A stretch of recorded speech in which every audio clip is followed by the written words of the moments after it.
For more than 80 years, they have played football on these hallowed grounds.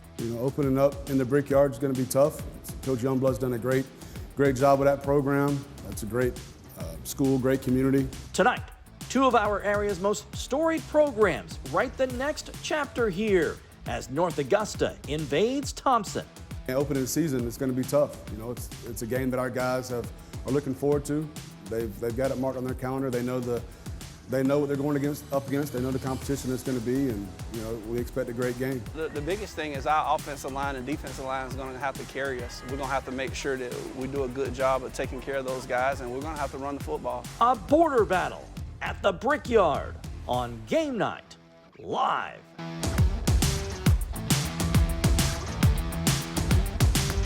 Welcome to Game Night Live. WJBF Sports presents local high school football live in your living room each Friday night. Game Night Live is powered by McDonald's. I'm loving it. And now, your hosts, John Hart and Ashley Brown.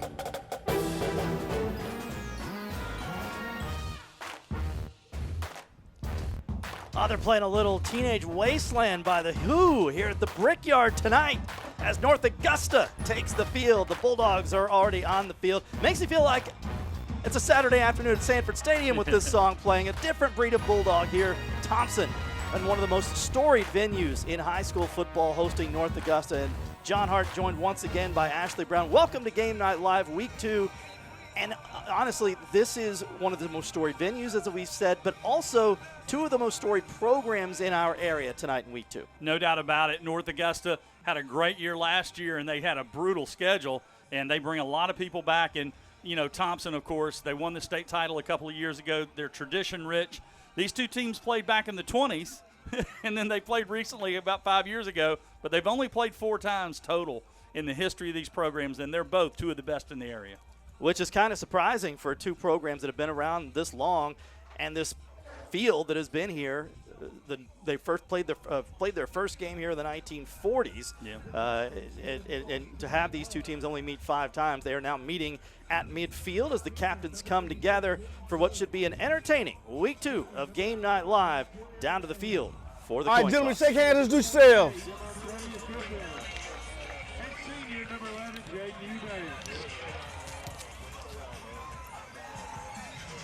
Gentlemen, y'all have been chosen the captains of your teams. Can y'all control y'all teams? Yes, y'all don't sound like y'all mean it. Can y'all control y'all teams? Yes, sir. Good. If y'all can't control them, we will. Know how? We start throwing flags. I'll send them out to the parking lot. All right? There's going to be 22 of y'all out here running around. Ain't but 6 of us. Y'all already know y'all run faster than we do. So we're going to do the best we can, all right? I make y'all a promise tonight. I will not throw any touchdown passes. Y'all can't throw no flags. Fair enough? Y'all the home team, y'all the business. Y'all get to call it. Got a coin, got a heads and a tails. What is your call, sir? Tails. It is a tails. You have, when to toss, you have the option to kick the ball, receive the ball, defend the goal, or defer your choice in second half. Y'all want to rock, right? Which way y'all want to kick it?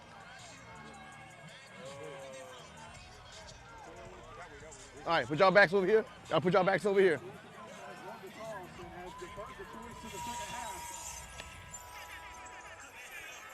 All right, shake hands, bring your teams out, guys. Let's go, let's go, let's go. So North Augusta wins the toss, has elected to defer. Thomson will have the football, and that brings us to our keys to the game, AB. Yeah, that's right. Keys to the game for North Augusta, the visitors. They've got to protect the football tonight. You can't turn it over and give Thomson extra chances. And I think they've got to make Thomson grind out long drives. No big plays. They've got a couple of big hitter running backs that had a couple of long TDs last week. Make them grind it out with long drives.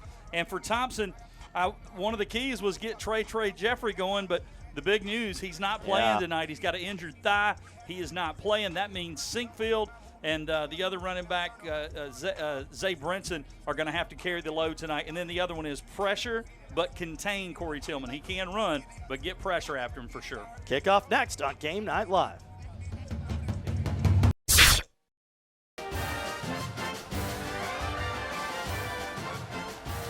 Dogs and Jackets at the Brickyard.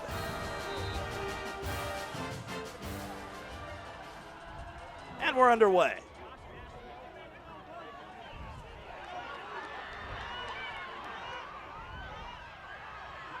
And great coverage by Thomson on the opening kickoff. Yeah, number 44 for North Augusta there, making the tackle. Nice play that time. 44 is junior linebacker A.J. Warren with a nice play to start this off.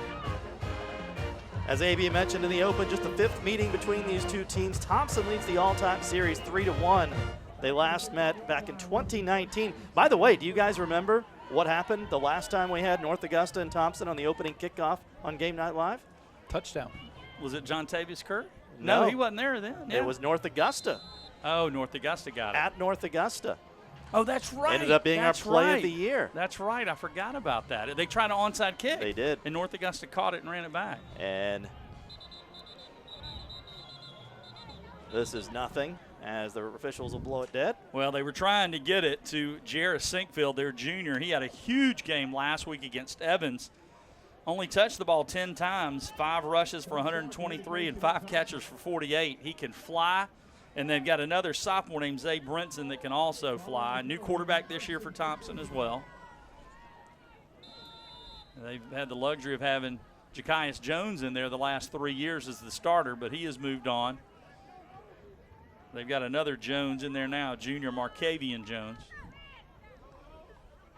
And again, the big news, if you missed it before the game, Trey Jeffrey not playing for Thomson tonight. Well, man, North Augusta swarming. Yeah, things go from bad to worse for the Bulldogs. Markavian Jones, the quarterback, number 12 there, just nothing he could do about that. Wow. North Augusta does have a lot of their stars you talk about are on offense, but Coach Bush was really touting his defense when I spoke to him last, and the key player there is number 24, DeAndre Baskett. We'll hear about him a lot tonight. Markavian Jones was mechanical last week in the loss to Evans in his first game as a starter, but backed up to his own goal line here, looking for room. He can run, but that time nowhere to go. Nowhere to go. I tell you what. And on the stop for North Augusta is Devin Plexico, a senior linebacker. That's 2 big plays for Plexico already. And boy, Thomson, 3rd and 18 already. Again, last year Thomson won 10 ball games, but they graduated their starting quarterback and some other key players, especially on defense like Kasai Jones. North Augusta brings back most of all their skill players from a team that was 7-4 but played a really tough schedule.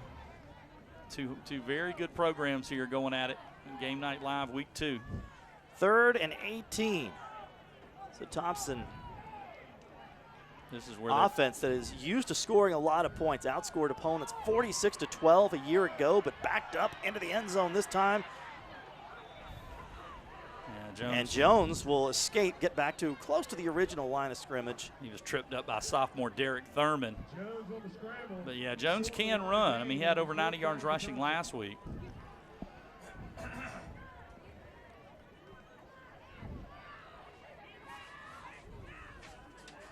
Unhappy with himself there that he fell. So great stand for North Augusta on the first possession for the Bulldogs. They're going to get great field position. Connor Brown standing at the Bulldog 45 to receive it. Easy. Last time I said that, Greenbrier's punter had a 70-yarder last week. That's true. Not this time, though. No. Brown hauls it in at the 39-yard line, so great field position for North Augusta. Brown got some attention from college recruiters. Coastal Carolina's looking at him. Yeah, his older brother Colson was the quarterback here a couple of years ago, now playing at Georgia Tech and on the golf team at Georgia Tech as well. And big number 65 on the far left there, that is somebody to watch on that offensive line. He is a junior. He's 6'5", 330. He's got offers from Georgia and Florida State already. Malcolm Gaston. So put a circle around him. Yeah. This offense, though, is led by that man in the shotgun. That's Corey Tillman, great dual threat QB. Also getting college interest, but in trouble here, and down he goes. Well, one of the keys of the game, pressure Corey Tillman, but contain him. And Thomson, it was just all-out assault that time, 4 different players in the backfield. Demontravius Griffin was the first man in there, a senior defensive lineman. That is a loss of about 13, goodness. It almost looked the way they blocked that. It was almost like they were setting up a screen. But Tillman just had no time to do anything. Jackets back in their own territory now at the 43-yard line. Oh, big hit there, too. Tell you what, these two defenses came to play. That was Michael Doe. There you see him, number 8. Doe last year as a sophomore, over 1,000 yards rushing. Yeah, 11:02 to be exact, 14 touchdowns. He averages 6 yards a carry, but the Yellow Jackets in reverse here. Did you think we'd see a 3rd and 18 and a 3rd and 23 the first possession? I can't really see anything, honestly. The sun is right in our face. The sun's right in our face in the press box. And Tillman in trouble again. Tillman in trouble, just has to get rid of it. Yeah. Boy, Thomson, great job. And see what there is a flag down. What Evans did last week, they were playing ball control. They wanted to keep Thompson's offense off the field. Their quarterback, E.J. Hogan, was 8 for 8 because they were throwing screens and short passes. North Augusta trying to go downfield, and they're not having time right now. Penalty declined. 4th down. Well, the penalty is declined, and yeah, 4th and 23. Yeah, so the thing is they went 5 wide twice in that sequence, but not only was he getting pressure, but the back end coverage was excellent. Yeah. So a drive that started at the Thomson 44-yard line ends at the North Augusta 43-yard line. Yeah, Jared Sinkfield back deep. Like I said, he touched it 10 times last week and averaged 17 yards every time he touched the ball. And this one's going to go over his head. And into the end zone. Here's a look at Jared Sinkfield. So it's almost kind of a reset after the first 2 possessions here.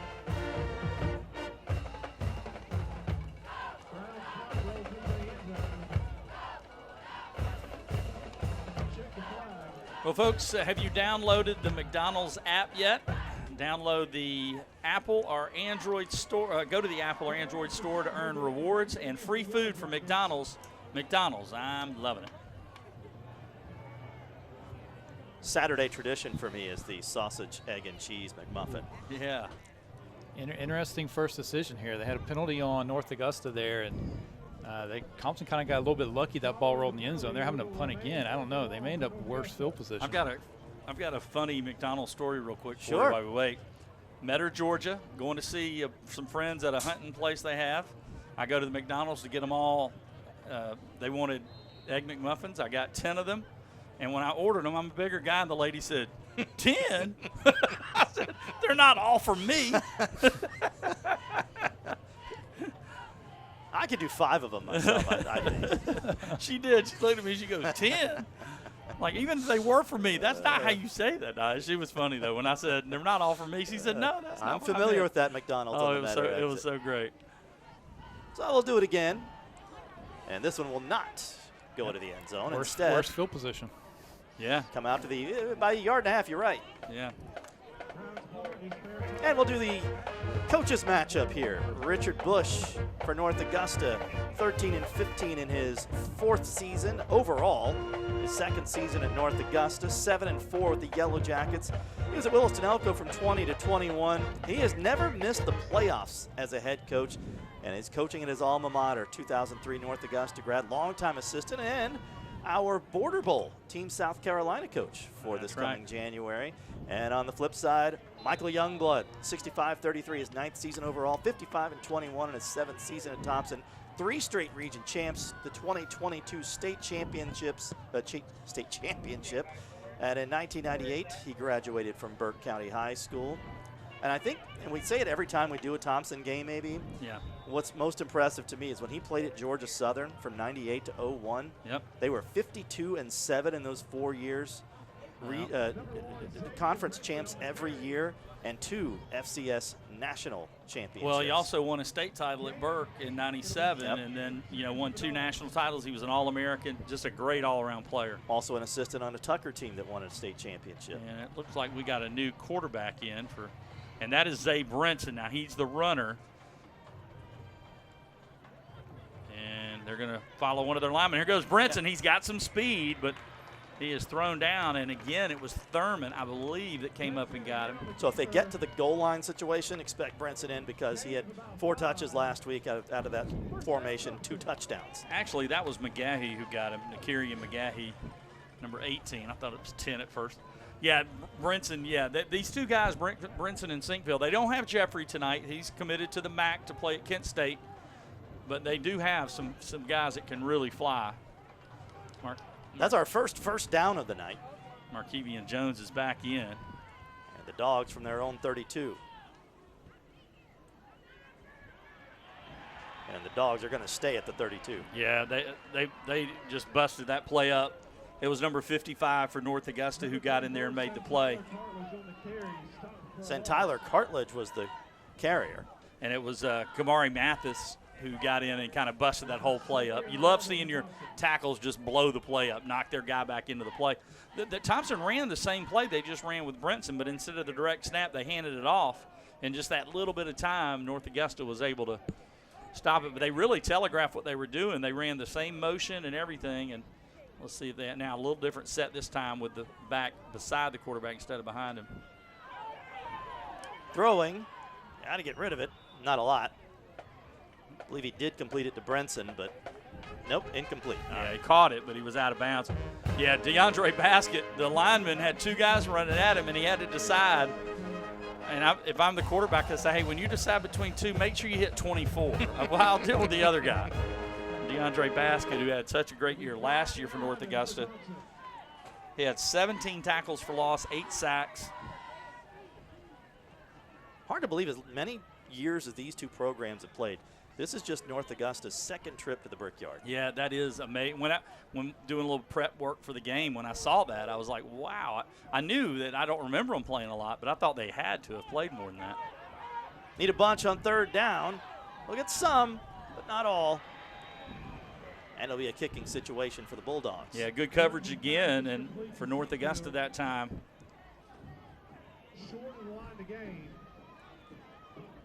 And earlier, my correction earlier, I gave the wrong name out. Number 18 is Dante Bell, who is one of North Augusta's top players, probably behind Baskett, their number 2 defensive player. So number 18 for North Augusta, Dante Bell, that's his 2nd big play of this series. So kind of a war of attrition here in the first quarter between these 2.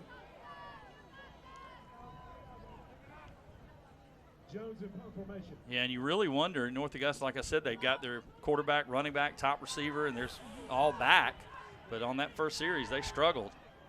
Keep in mind, too, this is Thompson's 2nd game. This is North Augusta's 1st. Yeah, North Augusta will start from its own 39-yard line. Michael Youngblood, when he was previewing the game with Graham Lee from WJBF, he asked him, and he said, well, offensively, we just need to, not make mistakes. And, defensively, he said, look, we're starting over. We scrapped everything. All right, we're going to take a timeout here. We'll be right back with more Game Night Live from the Brickyard in a moment.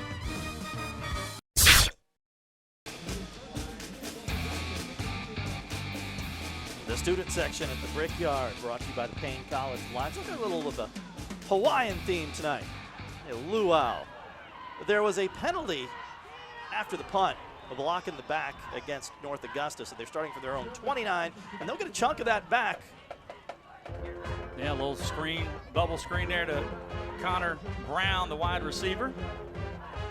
And they're going fast here. No huddle. 3 wide to the left, 1 to the right.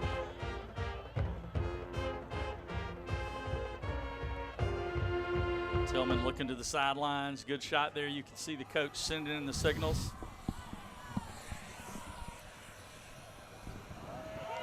They're going long on 2nd down and overshooting just out of the outstretched arms.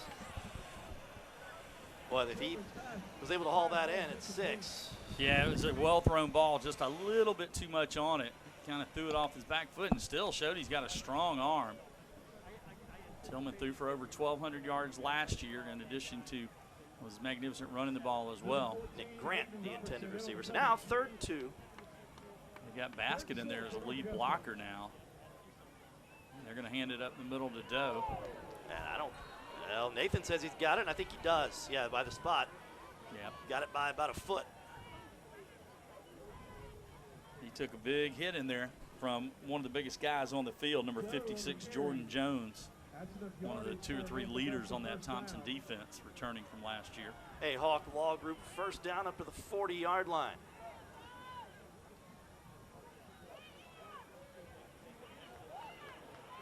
And nothing doing on first down. Yeah, Thomson did a really good job covering the screen there. As a matter of fact, usually you see linebackers. That was a big defensive lineman out there, Quay Cummings, who is another one. He's been a starter since he was a freshman, and he made a big play there, number 76. Thomson made that play. Quay Cummings. The Busby's instant replay. He was right there. He had help, too. Yeah. 2nd and 10.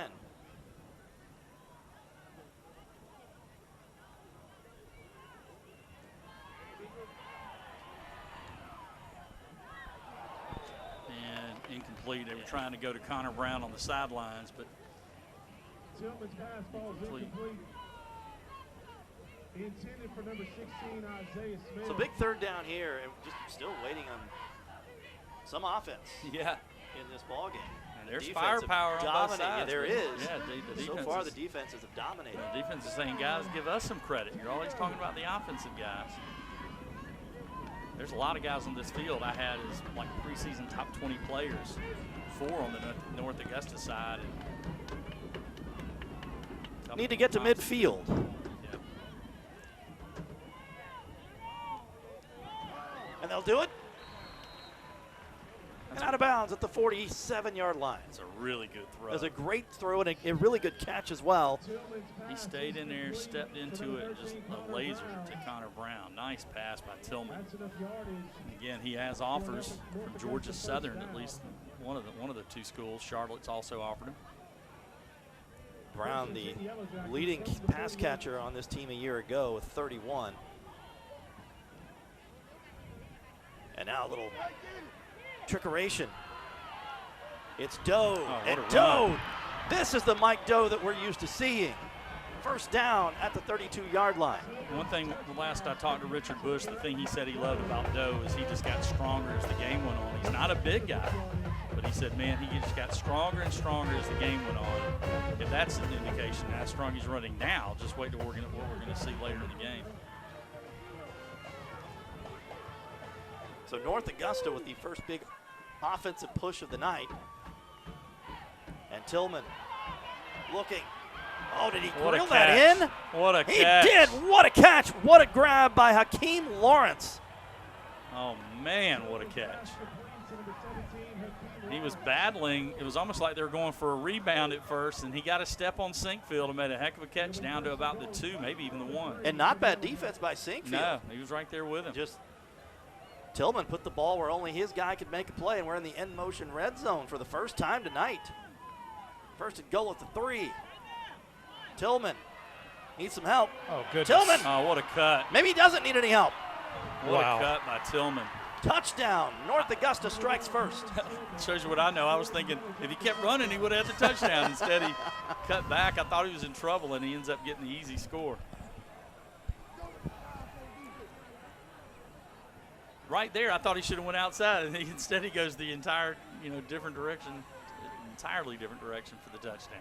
So that North Augusta offense looked very, very good. Yeah, somebody had the joystick over there playing the video game right there. Gavin Rodriguez, the senior kicker, on for the point after. And Thompson might have went offsides there. Yeah, I think Thompson's offsides. We'll see if they still kick it. One of the Thomson players is saying North Augusta jump, but I didn't see that. I did see the Thomson player come running into the backfield.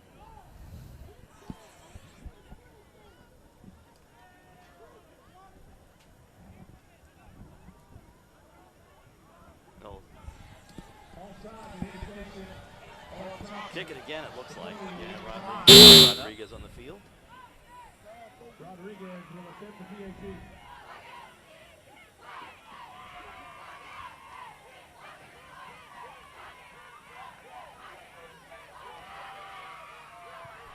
Ooh. Not sure what happened there, but well, that's his first point after attempt of the season.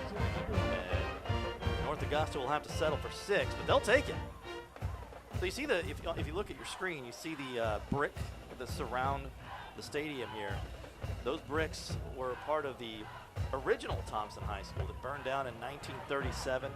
And they took those bricks and moved them across the street after that school was destroyed, and built a wall around this football field where it has remained for the last 84 years. Great shot by our camera crew, and that's why they call it the Brickyard here. Yeah, it doesn't get any better. I mean, this place is magic on Friday nights. Thomson, though, right now, I'm wondering what happened to the defense that looked so good on the first series. That time, Corey Tillman able to carve them up a bit. And North Augusta went 9 plays, 71 yards in just under 3 minutes. And again, this is a North Augusta team that averaged 32 points a game last year.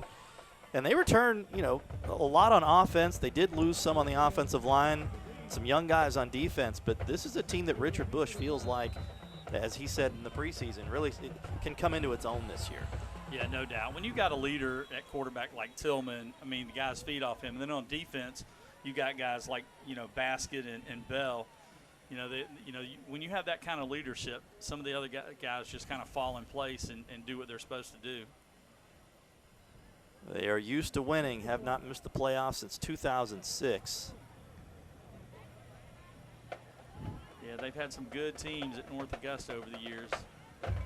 Back in '95, that '95 team with Steve Mixon, who went to South Carolina, and Vic Radcliffe, the great baseball player, was the quarterback. That was a fun North Augusta offense to watch, and we've seen them over the years with guys like Vinnie Miller and others. They've had some great players come through here. Vinnie Miller might have played one of the greatest games in area history. Yeah, against Evans. Talk about carving the team up. Man, 7 touchdowns. He was unbelievable in that game. It's a little do-over on the kickoff, and Thomson will start from the 32-yard line. As crazy as that Vinnie Miller game was, he had 7 touchdowns, but yardage-wise, Reggie Merriweather a few years before had over 400 yards against Lexington and Demetrius Summers. That game. Yeah, that was incredible. Those two combined for over 700 yards rushing in that game. Not the teams, just those two players, Merriweather and Summers. So 2:10 left in this opening quarter, and Thomson trying to answer here. Yeah, they really need to get a drive going, if nothing else, to flip the field, keep North Augusta's offense off the field. Not on first down. And that was Zay Brinson on the carry, the direct snap to him. And like I said, he's one of these speedy guys that they have on this team. He's only a sophomore. He only touched it, 4 carries last week, but he averaged 21 yards a carry, 84 yards and a couple of touchdowns. He had one of over 70 yards against Evans. Number 55, Kamari Mathis, in on the stop. So let's see what they do here. Second down, he picked up about 3, so 2nd and 7. Throw a screen here. Here's Sinkfield. Now he can fly and get him in the open field, but a good hit. I tell you what, Dante Bell is playing a heck of a game. Rome in the center of the field for North Augusta. What a hit. Watch this. Sinkfield, that is, cuts through. Now watch Bell just come up and annihilate it. That's a football player right there, number 18 in white. Playing that safety spot and just, man, he looked like Ronnie Lott coming up on that one. Hit on the stop for the Yellow Jackets. So it's 3rd and 3 now.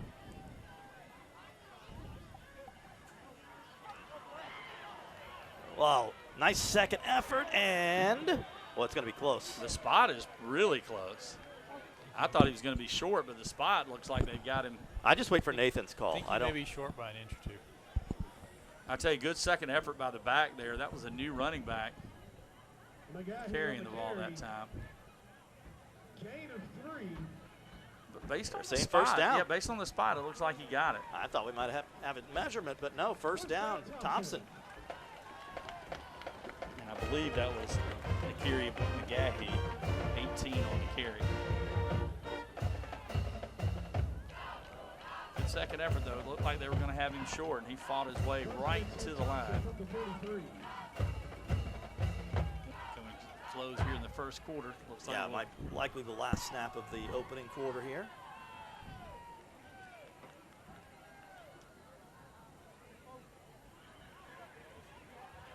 And it's Brinson, met at the line, pushed back.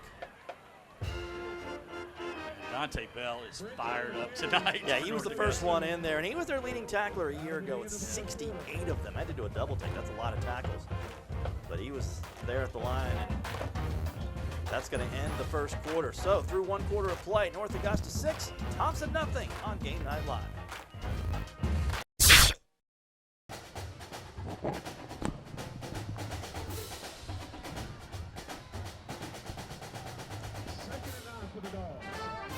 And we are back at the Brickyard. The Thomson Bulldogs trail 6-0 against North Augusta. Here's a screen to Sinkfield.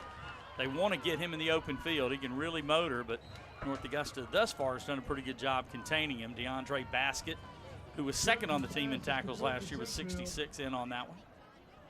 Gain of 7. Absolutely beautiful night for Game Night Live, week 2 here. There's a good look at Markevian Jones, the first-year starter.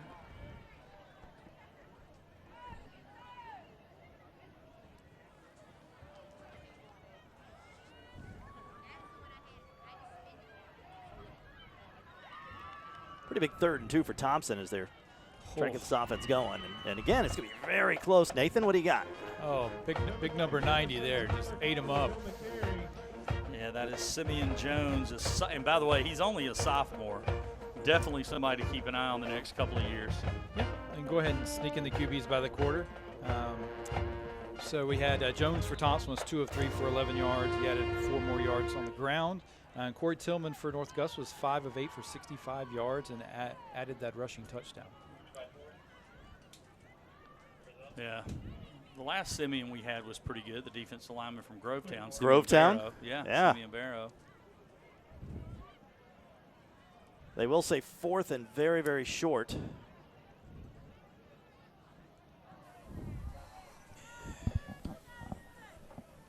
The gain was for short yardage. Timeout for a measurement.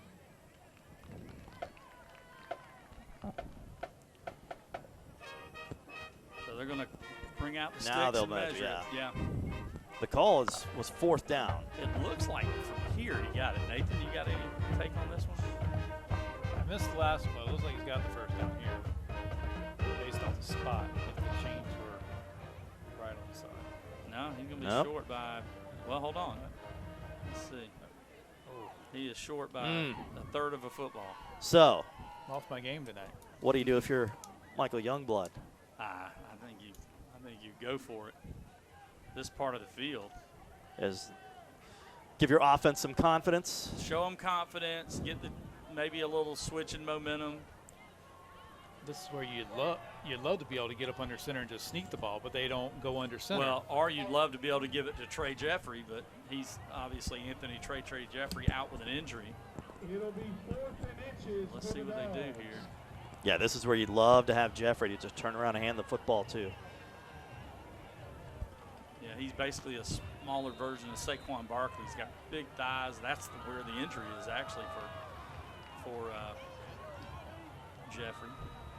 4th down. Ooh, I don't think he got it. Yeah, I don't think Spot is not good for Thomson. And North Augusta celebrates. And they are fired up there. And look at the surge right there. Oh, man. I'd like to name somebody. It's just everybody. I know Baskett was in there. Also, Ty Burke was in there as well, number 2. Burke was the first guy out. Yeah. What a stand for North Augusta.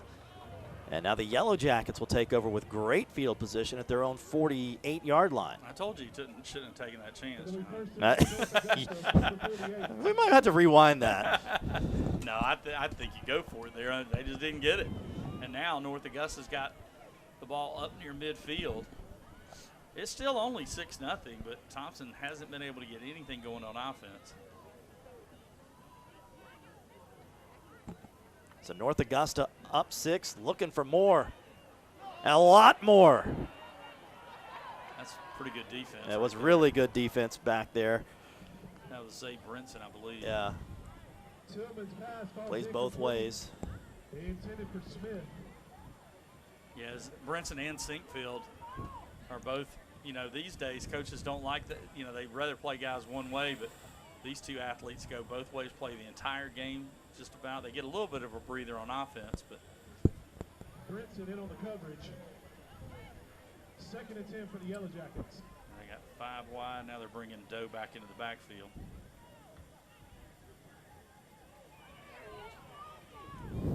And not much on 2nd down. Quay Cummings in Number there, 8, also Mike in on the Doe tackle for carry. Thomson was Jaquan finally. Gain of 4. There's a look at Michael Doe. The line of scrimmage is Just a runner. 48. 3rd down. 6 to go. So after the big stand from North Augusta, Thomson with a chance to return the favor here on 3rd and about 6. Yeah, huge play, trips to the left. They used to call it Big Ben for the Falcons, right? Mm-hmm. Doe and they really had 4 on that side. They're going to roll Tillman out. Tillman in trouble, and Oh, down wow. goes Tillman. How fast did Who he was get that? to the quarterback? My goodness. See if we can get a number on him on the replay. I think it was 23. Malachi, that's a freshman. Let's see.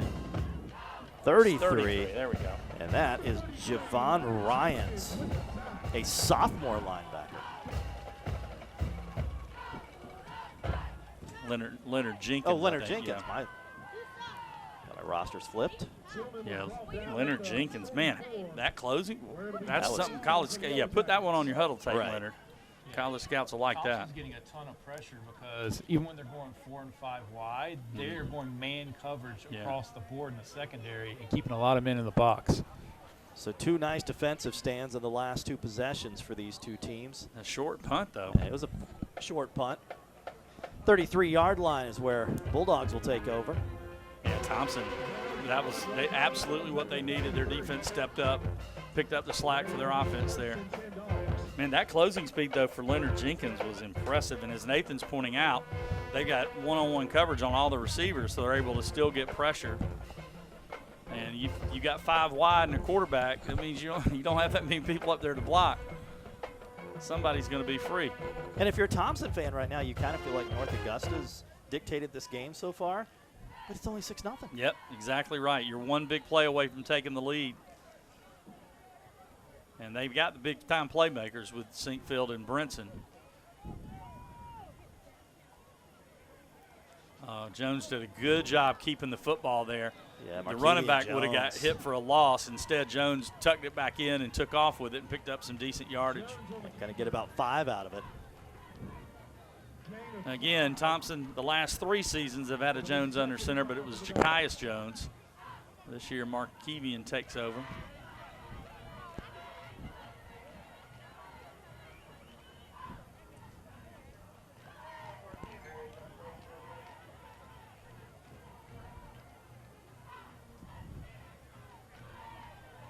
So now Thompson's going to have 4 wideouts to the near side of the field.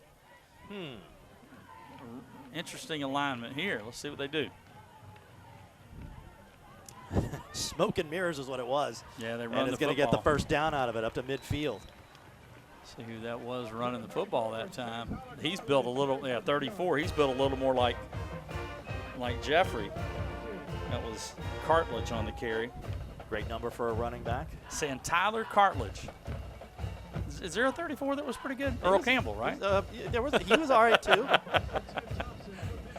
Herschel Walker. Yeah. Who I have to imagine played on this field at some point. Oh. Back in the day, I don't know that for a fact. But Not even a Georgia fan, but the greatest college player of all time.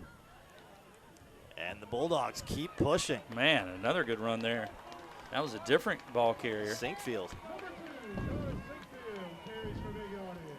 Jarvis Sinkfield. So this is Thompson's best effort on offense so far. He had more than 100 yards last week in the loss to Evans. On 5 carries, 123 yards. It's a good average. Yeah, that's decent. You'll take that.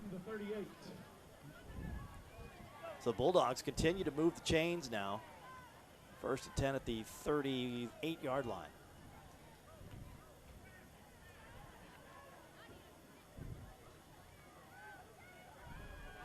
Lots of time to throw, and oh, are they going to say yes?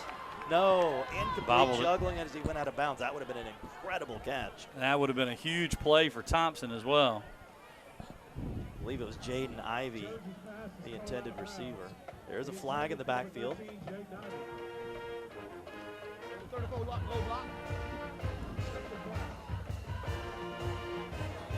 Illegal block below the knees on the offense. 15-yard penalty, replay the down. Go against the Bulldogs. Yep. Yeah, chop block there for sure. Chop block, the indication on Thomson.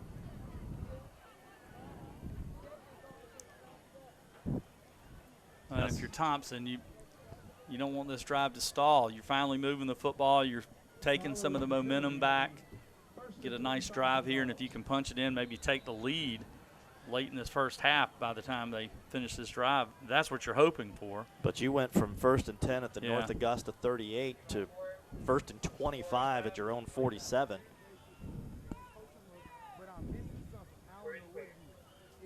Speaking of number 34, this time bottled up. Nowhere to go, and somebody lost a helmet. Yeah, that was big number 55 for North Augusta. We called him out earlier on a play. Kamari Mathis. Yeah, Mathis. And I tell you, these two defenses came out fired up tonight. I mean, Dante Bell's been flying all over the place for North Augusta. He's been very impressive. Jordan Jones and Quay Cummings and company for Thomson have been solid as well.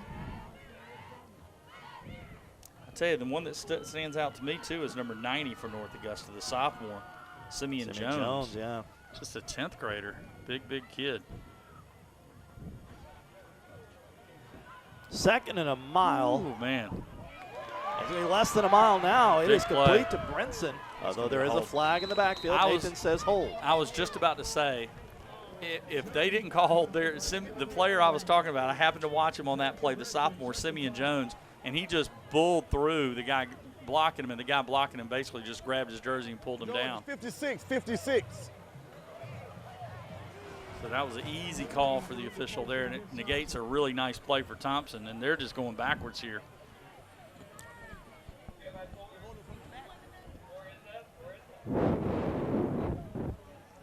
I'm going to look at my calculator here. It is 2nd and 35. Correct. That is right. They have a long way to go. How far is it to Warrenton? Well, they at least saw that they can hit that play if they give their quarterback time without holding. It was there.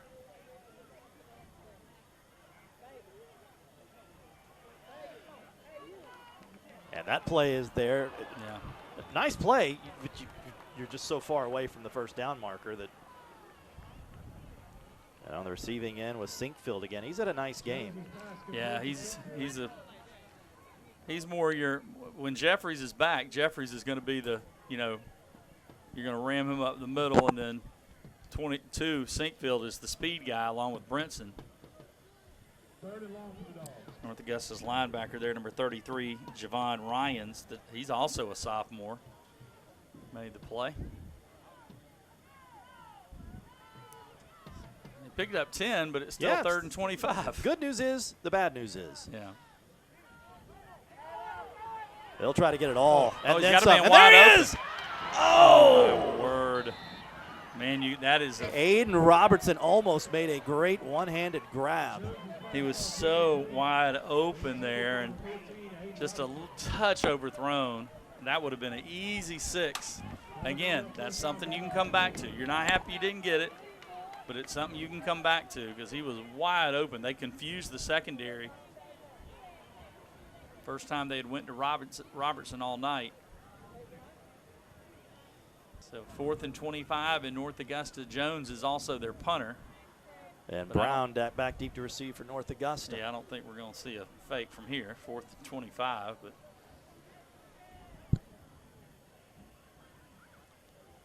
good kick. And Yeah, angled it Brown will nicely, yeah. run away from it, and North Augusta will take over at the 14-yard line. When we return, 6-0 North Augusta leads Thomson, 5:17 left in the first half.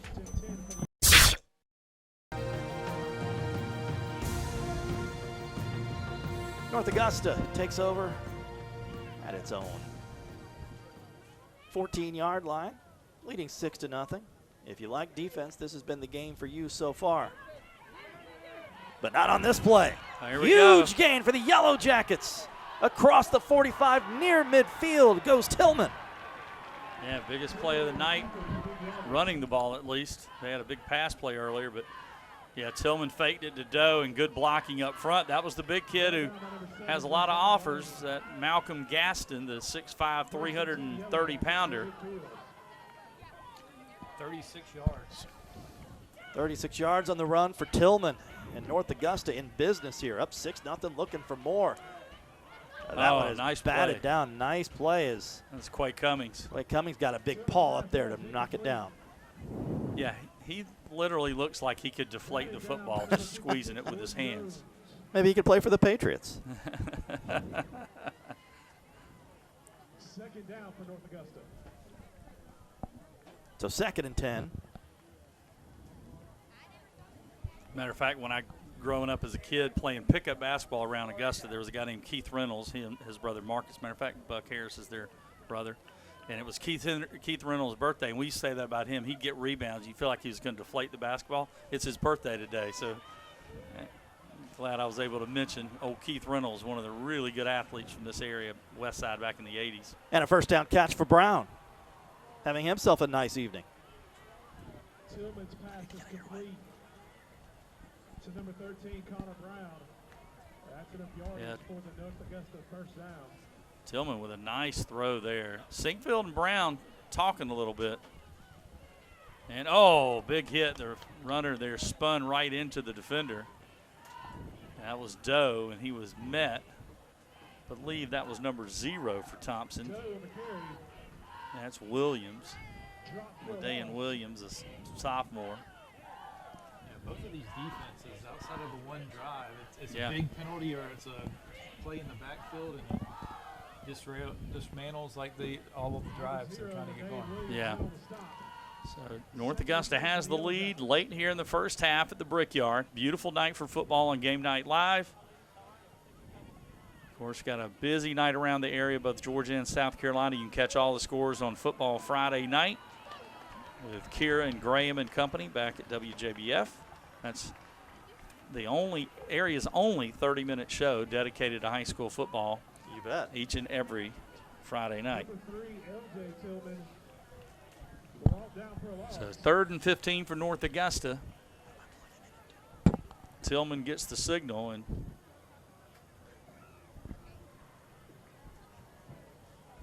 The line of scrimmage is the 44. he actually reminds me of a guy that's at Georgia Southern right now that we covered named Dalen Cobb, who was a quarterback just like Tillman in high school. Cobb has become a wide receiver at the next level. Tillman reminds me a lot of Dalen Cobb. I can see why Georgia Southern likes him, because Cobb has been really good for him. And North Augusta will call a timeout. 30-second timeout for the Yellow Jackets. Yeah, I think I might want to put Cobb up there in the top 10 best athletes we've seen on Game Night Live. Yeah, he's up there. I mean, he's up there. Of course, you know, we've covered so many over the years before Game Night Live, but in the last 11 years, yeah, Cobb's one of the top ones for sure. I don't think anybody's better than John Tavis Curry, though. I mean, John Tavis Curry and Gator Green are Green. I was going to say when you said Cobb, I was going to say Green, but he was a little before Game Night Live. But you're right, Gator Green was amazing. And there've been some others, but man, in the last 10 years or so, nothing compared to what John Tavis Green did, especially that playoff run in 2022 for Thomson. Well, it's funny you should mention that. Why don't we take a look at the state championship game from 2022 when North Augusta played at Center Park Stadium in Atlanta. And you mentioned it. There he goes. Oh, yeah. John Tavis Curry, 4 touchdowns. It's fun. It's fun watching him run. Doesn't look like he's touching the ground hardly. They went 14-1 that year. Yeah. Only loss was the season opener I believe it was on Game Night Live. Game Night Live, Burke Burke County. County. Yep. Yeah. Beat Fitzgerald 32-27 that day. What a day for the Thomson Bulldogs. I'll say it again. I said it last week. I don't know that we'll ever see a player have a better 5-game stretch in the playoffs than he did. He was well rested. They used him very well that year. Yep. Here we go on 3rd and 15. Going deep. And he fly. Yep, there it is. Yeah, I had to throw that one. A couple of them. One last comment on Curry. Pass interference Amazing. on the defense. 15-yard play penalty. We play the down. Yeah, Because they you expect a touchdown. Yeah, that was an obvious pass interference there. I think it was number 7, Josiah Lane, on the coverage. And yeah, that's a tough one. When you get out of position as a defensive back and you know the ball is in the air and you're kind of turned around, all you can do is sort of grab for help, and usually you grab the receiver, and that's exactly what happened there. So Just enough to get the first down. yep. So tough penalty there for Thompson's defense, and here comes the Jackets, 5 wide again. And Connor Brown. Another great play by Brown.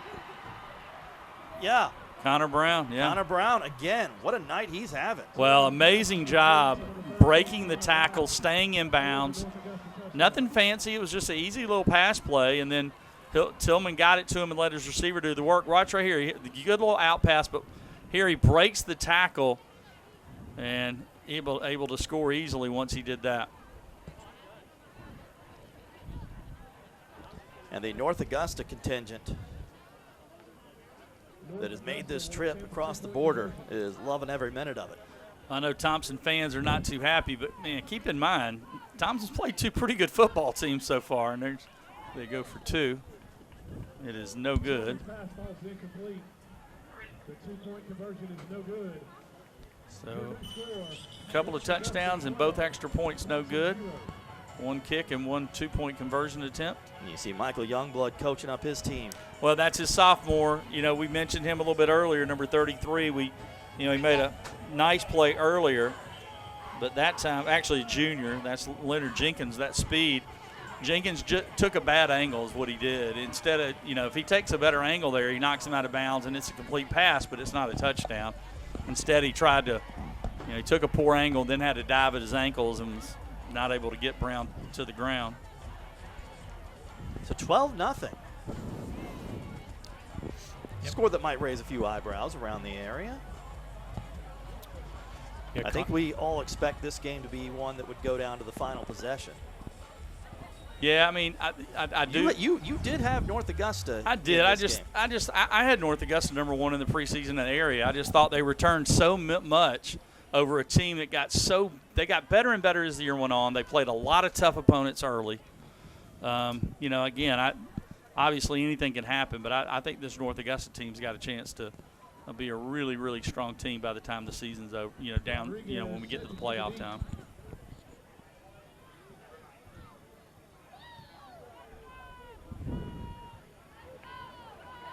So will Thomson have an answer here in this final 3 minutes and 2 seconds of the first half?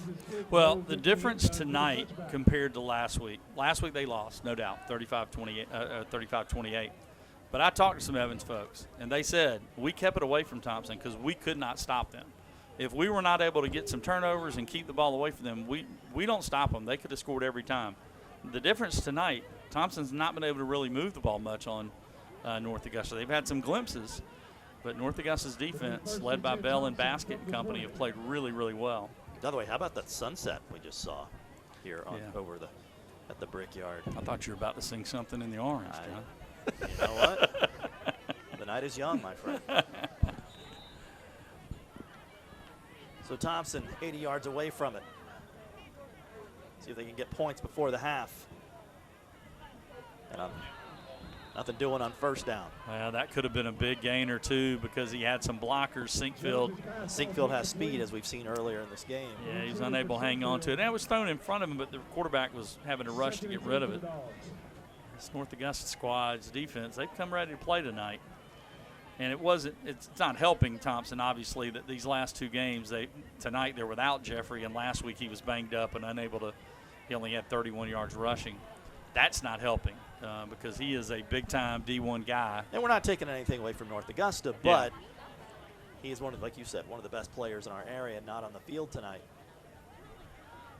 So Jones on second down. Ball comes Ball is out. Did he ever have it? That'll be the question. That's what I was wondering. I don't know that he ever had control of it. I can tell you what North Augusta thinks. I think they're going to give him the ball. North Augusta the ball. I think it was Ty Burke who got it. Let's see. Well, the hit was by Dante Bell. Dante Bell hit him right as he caught the football, and then Ty Burke was able to recover the fumble. And it's going to be Ty Burke who gets the turnover chain. Yeah, the B-boys. I mean, you got Ty Burke, you got DeAndre Baskett, you got Dante Bell. They're all playing well tonight. North Augusta, a chance to maybe get another score here before the end of the half. And Burke and Bell making early bids for the McDonald's Defensive Player of the Game, which we'll award at the end of the contest. And here comes North Augusta's offense, fresh off that last touchdown. They got it great field position at about the 32.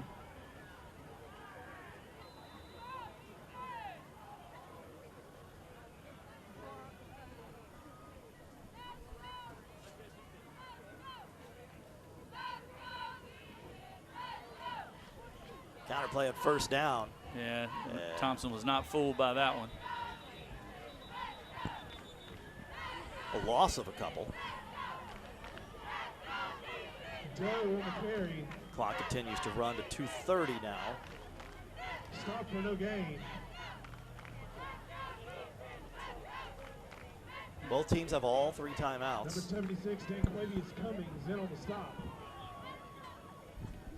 2nd and 10 for the Yellow Jackets. Yeah, certainly one of obviously the biggest game in the area. Game night live here in a historic place and all that. This is one of the bigger games in both Georgia and South Carolina. You've got, two great teams from each, great team from each state. And again, has just been there all night as Connor Brown. Oh, wow. Said incomplete. Oh, they're going to say incomplete. Wow, I thought he tiptoed like he easily drug his foot there. Well, he's not happy. The coaching staff that was right there on top of it, not happy either. But the black shirts don't matter. It's the black and white shirt that counts. They certainly thought that was a good catch. Look at Richard Bush, the second-year head coach at North Augusta.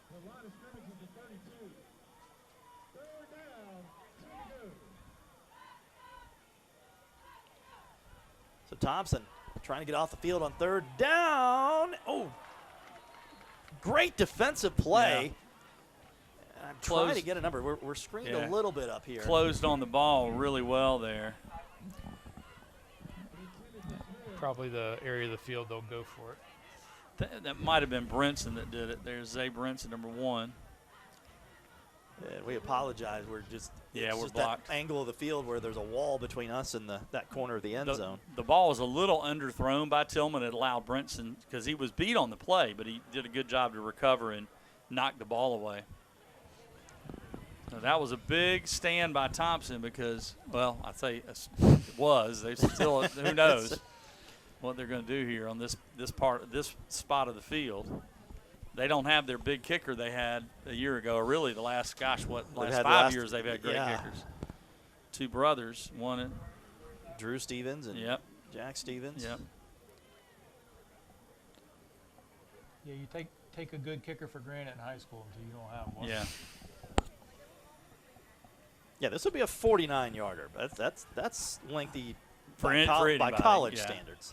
But do you go for it here at this spot of the field? Absolutely. Your defense has been playing great. I mean, I don't think you punt it, so that's what I'm saying. And only 147 left. I was saying it was a stop, but it's certainly not, and they've been able to throw the football tonight. I mean, if you punt it, it's probably going to go in the end zone. You're gaining 12 yards. So they are going to go for it. Tillman is out there.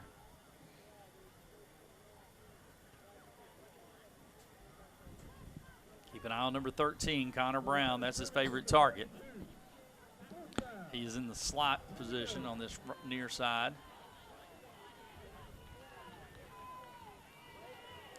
And he is looking for Brown, and he has him. And it's a first down. Yeah. First and goal at the 10-yard line. I tell you, I hope college coaches are watching this. That's a great route, a great catch, then a great run after the catch. There he is, Connor Brown. Already has a 29-yard touchdown catch. Oh, we mentioned earlier Coastal Carolina already looking at him. I have a feeling they'll take note of some of this. Yeah, he's already got 5 catches for 82 yards and a touchdown.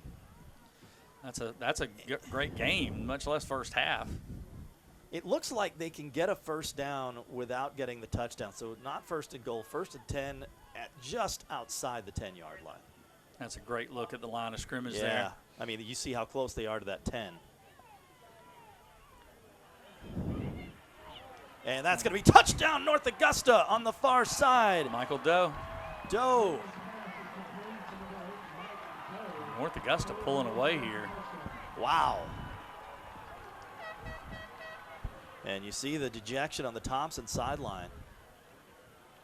Now, turnovers, that was one of the keys to the game. Don't turn it over, and the turnover leads to another score. And now, just like that, North Augusta is all of a sudden up 18-0. We were just talking about how North Augusta's been in control, but they're only up 6-0. Well, now 2 scores, and they'll try to tack on the extra point here. Rodriguez to try to make it 19-0. There was a whistle that blew before the kick. That's 3 touchdowns for Tillman now, 2 through the air and 1 on the ground. Yeah. And it's all the guys we knew coming in. He's hit Connor Brown. He's hit Michael Doe. He's run one in. The big names stepping up for North Augusta tonight. On defense, Bell and Basket and company.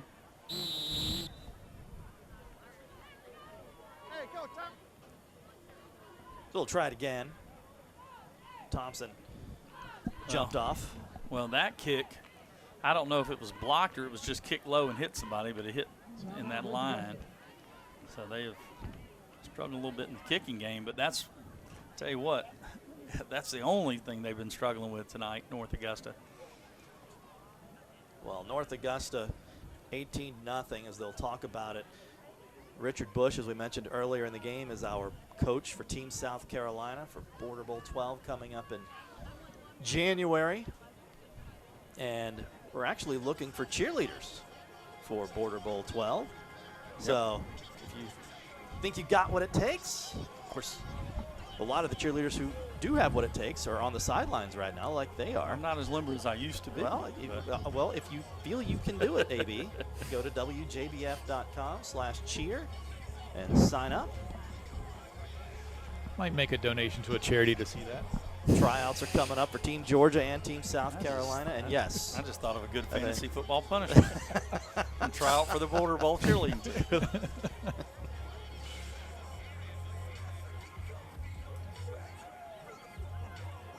What a night for football. If you were with us earlier during our newscast on WJBF, our chief meteorologist, Jenna Petracci, has been talking for a couple of days now about how the temperatures for the last 2 days, the highs and lows, have been the average temperatures that we see, that beautiful sunset, the average temperatures that we would have in late September. So really like a fallish feel to this game, not only in temperature-wise, but between these two old school programs. Keep it coming. Yeah. Yeah. And they're going to go for 2 here. I'm done with summer. I don't know about you guys. Tillman and so yeah, they'll sideline the kicking crew and go for 2 here. See what Tillman decides to do. Tillman with Doe under pressure, looks for Doe. Oh, great play by the defensive back there. Yeah, that was Jaden Eubanks breaking it up, so it'll remain 18-0. That's what you call making a play on the ball, not waiting. He jumped right in front, jumped the route, made a nice play. So with 1 minute and 2 left in this first half of play, and again a good look at the Busby's replay as Jaden broke it up. But you got to be happy if you're North Augusta, regardless of that. That's what I said. I mean, if that's the only thing that goes wrong, your extra points, I think the coach will be happy. They're pitching a shutout. They've got 3 touchdowns. Their standouts are all came ready to play, and they came out fired up tonight. I mean, that defense is all over. They're just motoring to the football. And you see the top of your screen, that's the visiting side for North Augusta. Good crowd traveling across down I-20 across the Savannah River. And it looks a little, maybe it looks, there's some open seats. It's because this is one of the bigger venues for the visitors to come. Most sidelines for the visitors not nearly as large as far as, capacity goes. That's a live football, guys. No urgency at all. Man, that was about to be disaster. But instead, it'll come out. Wow. Well, and if you're Thomson, you've got, just over a minute to go. You don't want to do anything and make a mistake and give North Augusta the football, but you don't want to. I mean, do you sit on the football here? The fans are going to let them hear it, I'm sure. But you don't want to make a mistake here and then put this game out of reach, maybe. Well, be sure to stick around for the halftime show with Taylor Newton on the sidelines for us tonight. She'll have our hometown sponsors and take a look at other scores from around the area. Have some special guests for you. We'll listen to the Thomson Bulldog Brigade Band. All coming up for you at the halftime. It's still a little less than a minute to play before that. Ooh. What a play.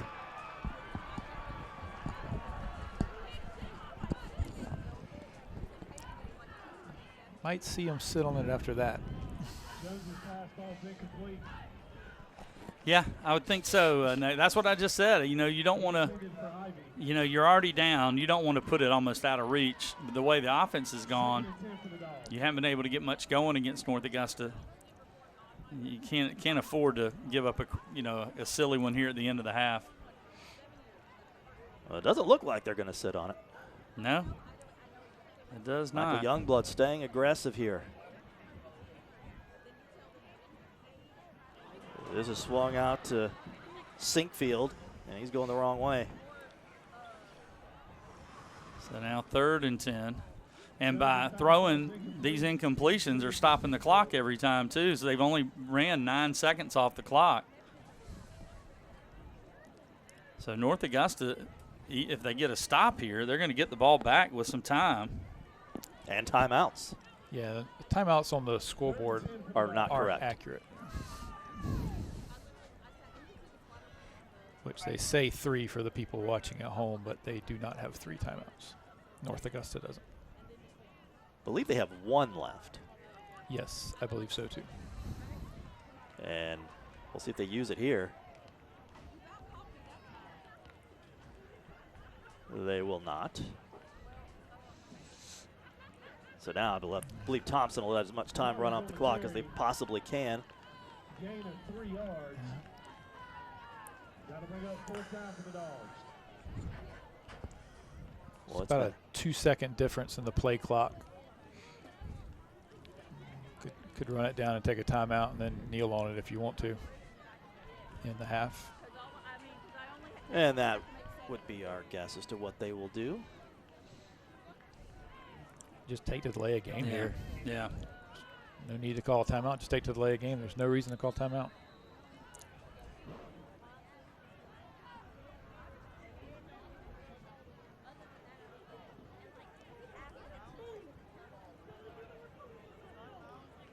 Well, if you're Thomson, this is not what you wanted. You kind of held. You could see it. North Augusta looked like the better team, but you had held them out of the end zone other than that one score. But it was not a good, in that second half of the second quarter, not a good 6-7 minutes there for Thomson.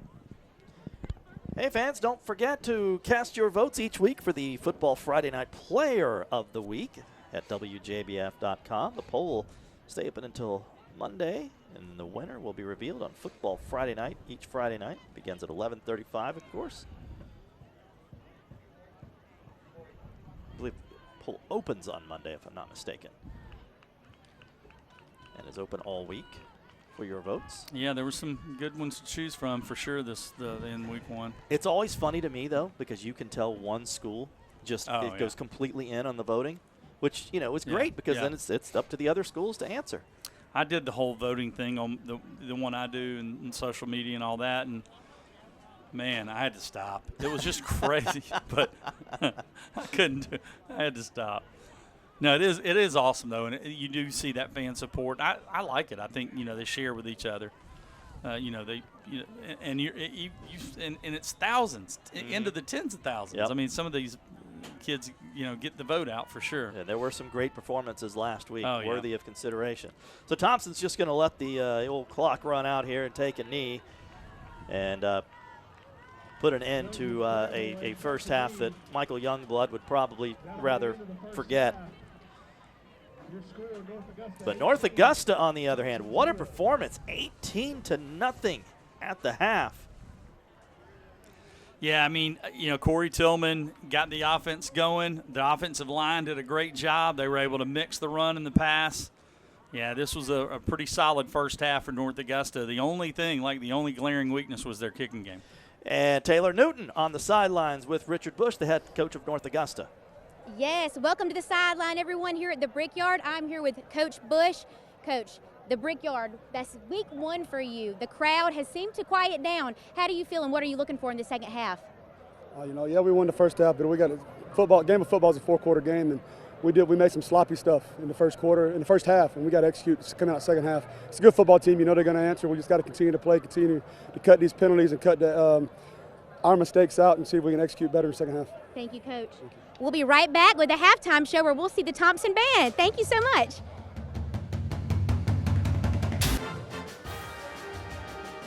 Welcome back to the Game Night Live halftime show. I'm here with Ian and Darla from In Motion. Now, what is In Motion? So we do assisted stretching. Basically, what happens is you lay on our table, we move and manipulate your body while you're relaxed, just give you a really good stretch. So who is the preferred clientele who can benefit from this? Anyone can, from the age of 9 to 89. There's not an age limit, from athletes to people with hip replacements, knee replacements, sciatic issues, you name it, anyone can benefit from it. So you said athletes. I want to ask y'all about athletes. We have a ton of them here in the CSRA. They're dealing with heat, they're dealing with cramps. What can they learn and benefit from In Motion? Well, the biggest thing for athletes is just recovery. It's injury prevention. We want to keep athletes on the field doing what they do best. So increased performance, range of motion, all of the above, but just there's really every metric of an athlete does get enhanced from what we do. So it's really good for them. So how can they find you and how can they get in touch with you? So they can find us on our website, inmotionwellnessstudio.com. We have multiple clubs in the CSRA, so we're available everywhere, all on the East Coast. So just our website will take us to the nearest location for them. Amazing. I'm going to reach out. This heat is killing me right now. Now we're going to check out a package that focuses on Thomson and our community. I heard the school system is 1/3. The teachers are alumni from Thomson High School. That's pretty impressive. Let's throw to that and see what that's all about.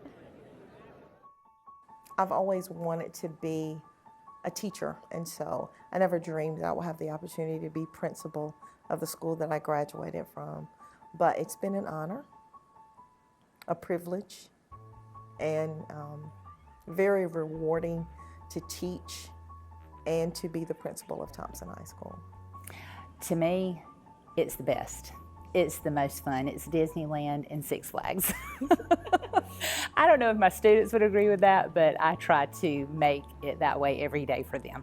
This is a really close-knit community, and you have a lot of alumni that have come back to teach. You've got just a sense that when you go out into the community, people know each other right away, and there's that connection. The community is one. It's always abundant, knit community. We always want to help out each other, so it's a loving community. I love living in a small town. I've lived here most of my life. I think being able to run into people at Walmart or at restaurants and stuff like that is great, and just to get to interact with people in the community. So one of the coolest things about working here at Thomson High School is that we're really trying to help our students prepare beyond the bricks, and I'm sure some of our other staff members have talked about that. We know about the success that happens inside the Brickyard, but here we're really trying to help our students be prepared for life. So we're teaching them about how to take pride in themselves, how to take pride in their work, how to take pride in their community by teaching them about perseverance, respect, integrity, determination, and empathy. Well, I'm a product of this school, and it's exciting to see all the improvements we make every year. We have a great new principal who's fantastic, and just being emotionally invested in the place I work makes it more meaningful every day. even amongst your colleagues and your peers, everybody here is close, everybody is respectful, and everybody kind of wants the same thing.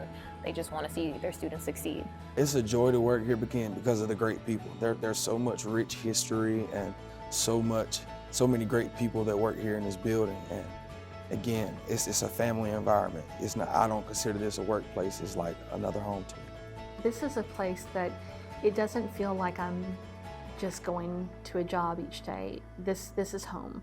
Well, I just believe our roots run very deep. And once we're a student here and we're a resident here, and when we begin to have children, we want to make our home here, and we want them to have the same and better opportunities than we had. And so we want to live in this area and we want to work here so that we can provide that not only for our children, but for all children in the community.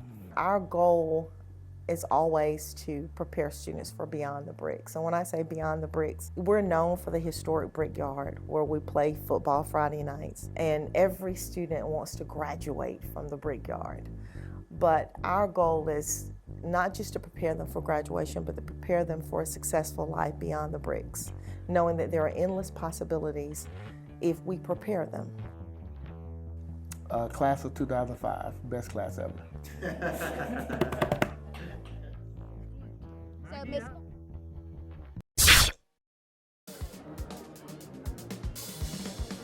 Welcome back to the Game Night Live halftime show. Let's tune in and enjoy the band.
I'm going to throw the break.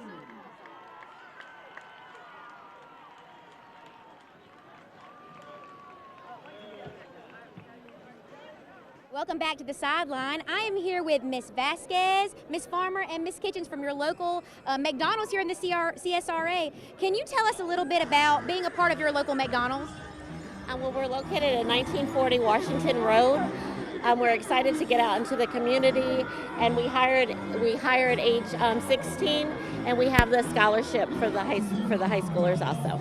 Wonderful. And Miss Farmer, you know, I hear the saying, first job, best job. A lot of people say that about McDonald's. Tell us about the opportunities that you offer, not only for entry level, but also for management.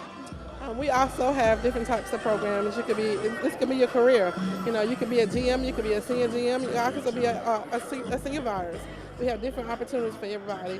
So it's not just a job, but it's a career. Amazing, thank you. And Miss Kitchens, so tell us, I've been hearing some rumblings. There's some exciting new fun snacks, maybe some treats coming back to McDonald's. Tell me about those. Okay, now we have the pumpkin and cream pie. Yes. And coming in September, we have the chicken Big Mac. So awesome. What about these cups I'm hearing about? What's going on with these cups? Sold out. Sold out? I didn't even get one, Miss Kitchens. That's not fair. We're going to be right back with our the rest of our game from North Augusta in the Brickyard.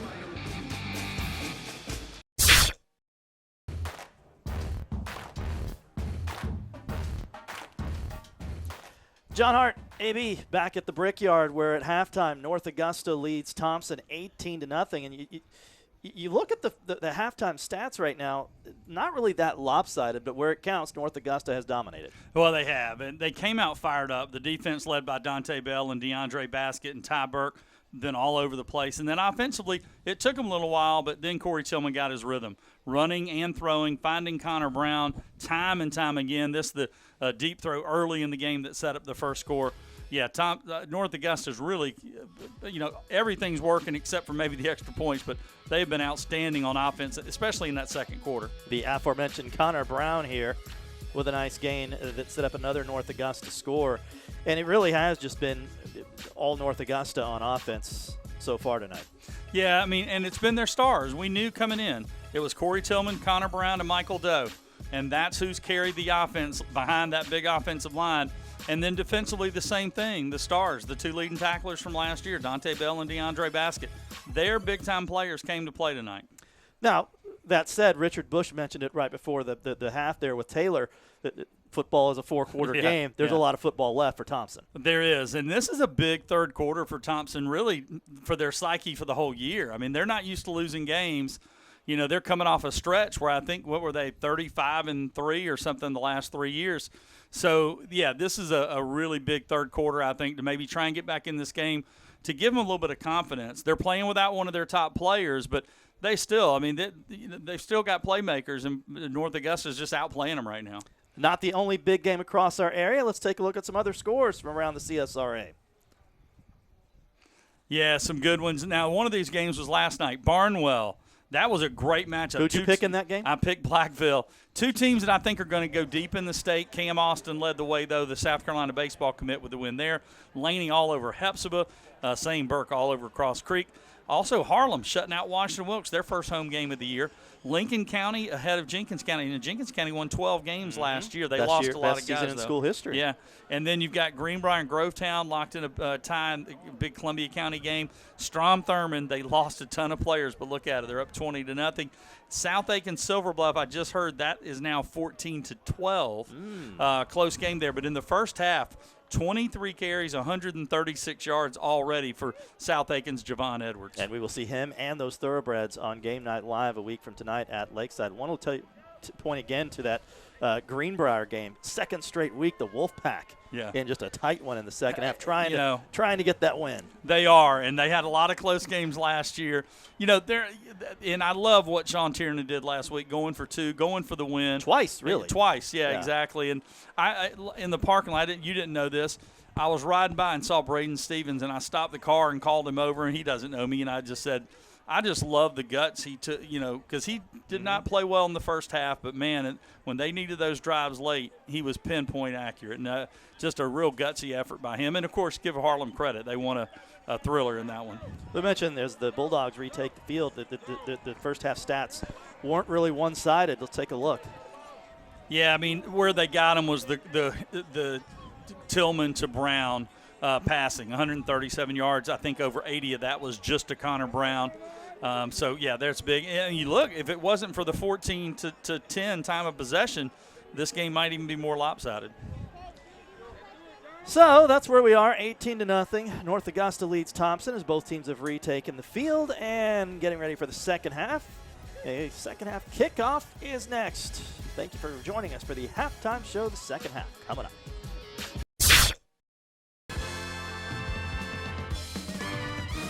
Stand up or no? There's the Brickyard in Thomson, Georgia.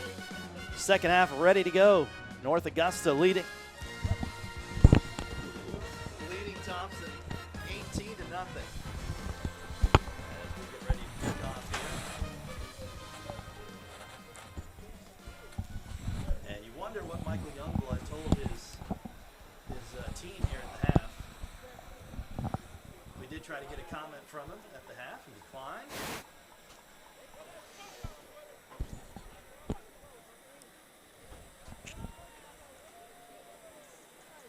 Well, these first 5 minutes of this half, you always hear that. First 5 minutes of, the second half are so important. They've got to establish something, and they need a drive. North Augusta's just, dominated the football game. Like you said, the yardage doesn't look too crazy, but, Thompson's really not had a serious scoring threat in this entire game. Trying to onside kick or something here? Trying to get anything going here? I mean. Yeah. If they onside kick, I'll give you. Tell you what, I'll buy you one of the McDonald's treats that we were talking about at halftime. How about that? By the way, no stranger to this McDonald's here. Yeah. On right here in Thomson off by 20. That's my go-to on the way to Athens on Saturday game days.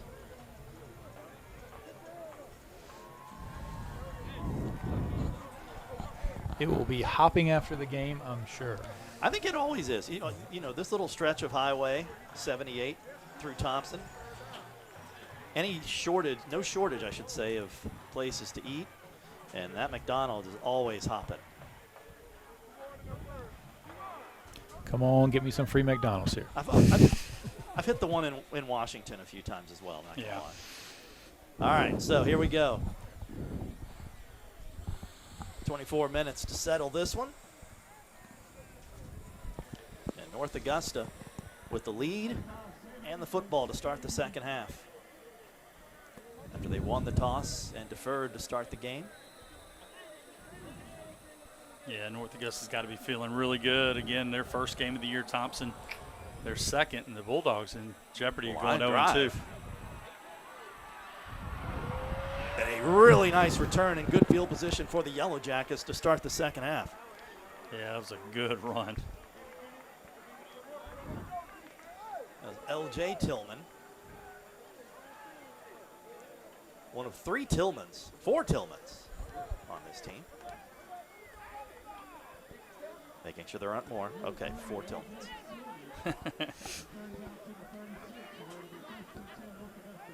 Well, big possession here for Thomson. You'd love to get you a 3 and out and get that football in good field position for your offense. Because the longer it goes with you down, then the team starts to get a little dejected. You'd like to see them come with a little fire after the halftime break. Doe on first down. Doe will have a first down. Doe across midfield into Thomson territory. Big game to start the second half. Not the start they wanted there. Michael Doe, easy first down. They still didn't bring him down. This was just good blocking, following Gaston and company along that left side. 16-yard pickup.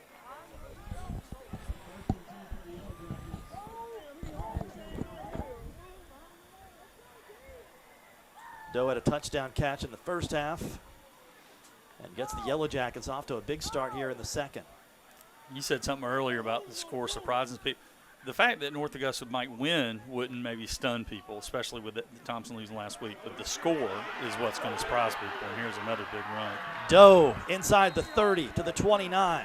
Yeah, Coach Bush said he gets better and better as the game goes on, and you see second half now, Thomson's, you should be fresh coming out of the locker room, but they're laboring a little bit walking back to the line. I think, again, the mental part of the game is so important, and right now you can see they're not necessarily defeated, but they're not looking great in terms of body language. 36 yards worth of carries for Doe on the first 2 touches of the first half, and I think Thompson's got to call timeout here. Michael Youngblood. They had too many men on the field. Has to call timeout, yeah. Nope, they're picking up the flag. Well, because of the timeout. Yeah. So Youngblood's timeout will save them a penalty. I like these are timeouts where right now I'm glad we don't have a mic in there, because I've been in those where you come out and you come out flat and they call a quick timeout like a minute into the basketball, and man, that's where you really hear it. I imagine there's some yelling going on right now in that huddle. Some new words being come up with. Probably. You didn't even know. Again, you just had a break. You want to come out fresh. You got it, and they've given up 2 big runs. Chance to reset for the Bulldogs. Chance for us to tell you, and we mentioned some of the great games going on across the area. If you were with us for the halftime show, don't forget to tune in for the best high school football coverage every Friday night, including tonight, Football Friday night, 11:35 over on WJBF News Channel 6. Kira Goldstein, Graham Lee, Mike O'Neill, hard at work back at Television Park, and our great producer Danielle Springsteen, who puts that show together. What's no shock on that scoreboard? Greenbrier close and another close game. Yep. It was like every single week going back to last year. Yeah, in Grovetown. They're saying, hey, Greenbrier needs a win. We want one too. Absolutely. Lakeside put it on them pretty good last week, 30-12. 2 programs where you feel like a win would just really do wonders for their future. Tillman looks, completes. Inside the 20. Yellow Jackets to the red zone. Yeah, the in-motion red zone. And, man, they're in motion tonight because it was Tillman to Tillman. Yep. Oh. And another fresh set of downs for the Yellow Jackets. Now at the 20.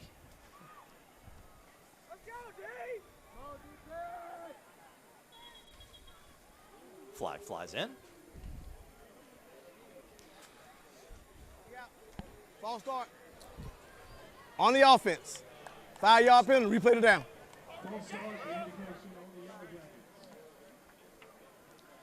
Well, that's the first thing that's gone wrong for the Yellow Jackets on this drive.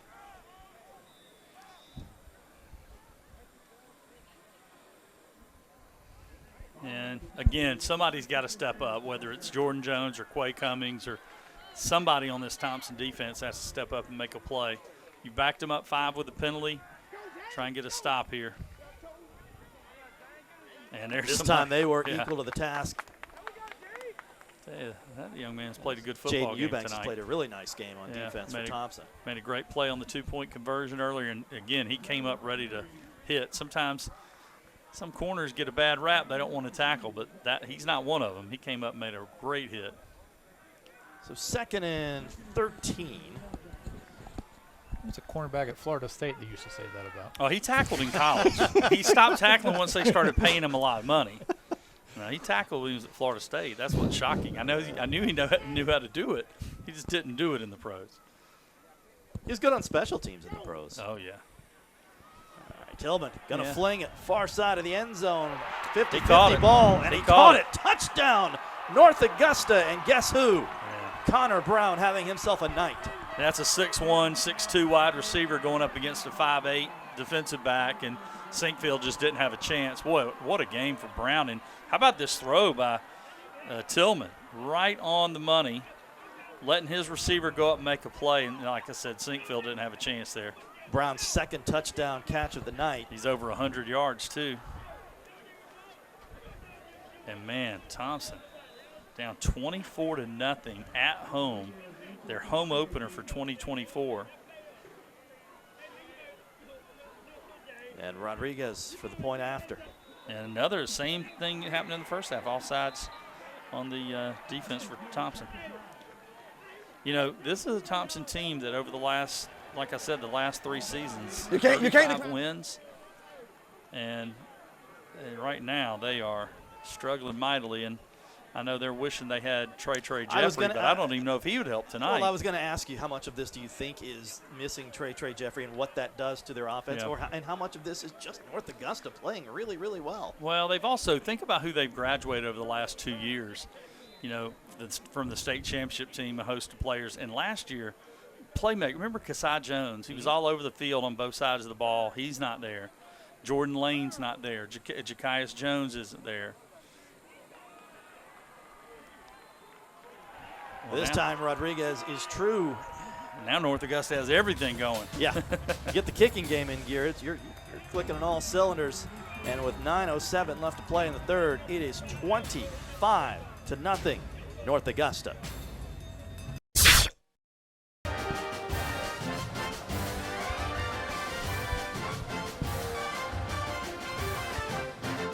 Back to Brickyard, 25-0. You are not adjust your sets. That is the score early here in the third quarter. Just an absolute dominating performance by the Yellow Jackets to this point tonight. And how about, we're talking about Connor Brown, how about Corey Tillman? 3 touchdown passes and a touchdown run for the senior quarterback.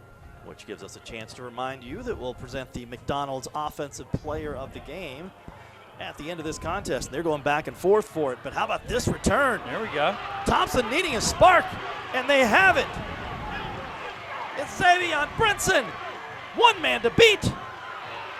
Touchdown. No, that was Sinkfield, actually, number 2, right? Yeah, Sinkfield. Yeah, had the name wrong, but it's Sinkfield. Either way, it's a touchdown for the Bulldogs. And, boy, they needed something like that in the worst way. Well, Jair Sinkfield last week had 5 carries for 123 yards, 5 receptions for 48 yards. You know he can make big plays, and there he finally gets one, and that's exactly what the doctor ordered for Thomson. He got that burst of speed right there. And then it was off to the races.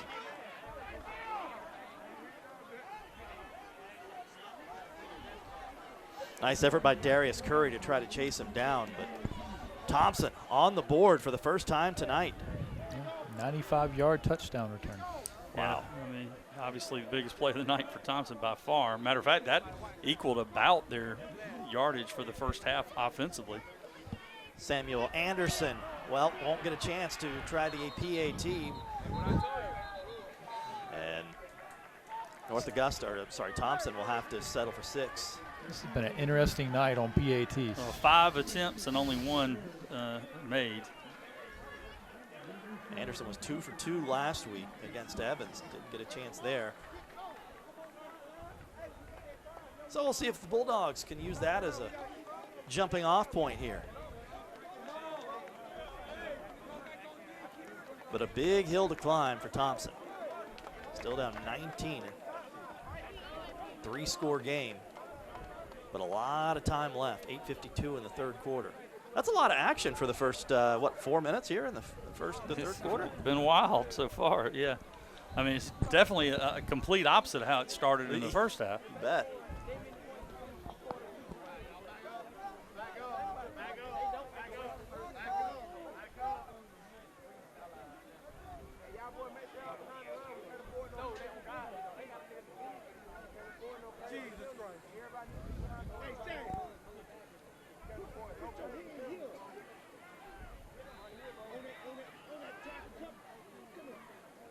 And by the way, Scott Skadden corrected me. Coach Youngblood was not yelling in the huddle, calmly talking. You know, I kind of noticed that when I looked at him. He as this Thomson team seems like it's got some new blood here. It did seem like he was very calmly talking to his team, and maybe that's made a difference here because they've sometimes you got young guys. Maybe that's the way to do it. And there's a big play by number 18. That is McGahee.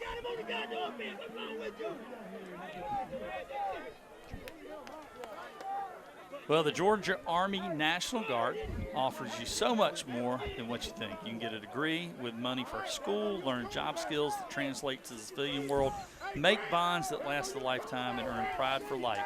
When you become a guard soldier, your family will thank you, your country will thank you, and your future will owe you. The Georgia Army National Guard. And it's Doe on first down. And boy, this looks like a different Thomson team all of a sudden. It's crazy how that momentum and that energy can just change, because a moment ago, Thompson's defense did not even look like they wanted to be here. And now they're fired up, hoping that they can get back in this ball game. They're still down big, but a lot of football left. 2nd and 9.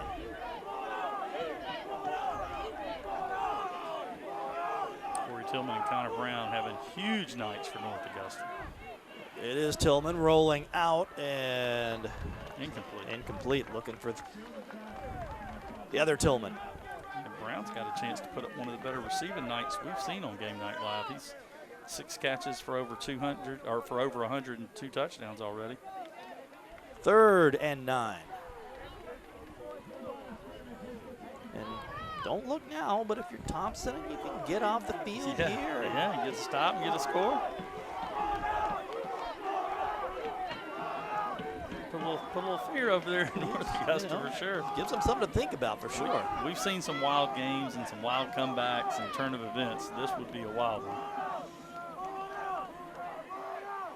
Tillman running for his life. And guess who? You just said it, AB. Wide open at midfield. And Tillman threw that ball running against his body, rolling to the left, throwing right-handed, and zipped it down the field about 30 yards. What a game for Tillman and Brown. Connor Brown with another big catch now. See what the officials are talking about. 24 yards on the catch? Maybe even more. 26 yards. Don't see a flag anywhere. No. Well, the ball is going to be, well, they haven't put it down yet. It should be just across midfield at the Thomson 49. And maybe that's what they're talking about, catch. exactly where the ball should be spotted.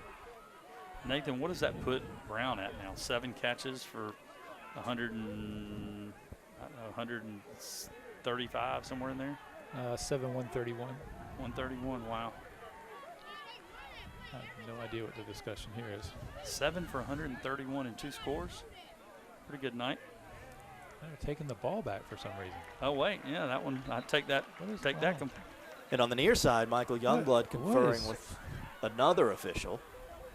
So I don't. What so in the world? I don't know how the ball would get there. I mean, penalty after the play. But there's no flag. Do we have like an inverted whistle or something? Yeah, I don't know. Interesting. So we're watching along with you, trying to figure out what's going on here. It was, what, a 26-yard pass play to Brown? And now we're trying to figure out exactly where the ball will be spotted and what's going on here. Oh, this oh boy. is not going to be a good conversation. Look at the look on Richard Bush's face.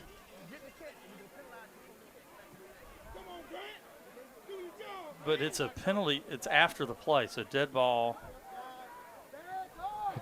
But there's still no flag. We must have missed the flag because they're marking off a penalty on North Augusta. It's a first down.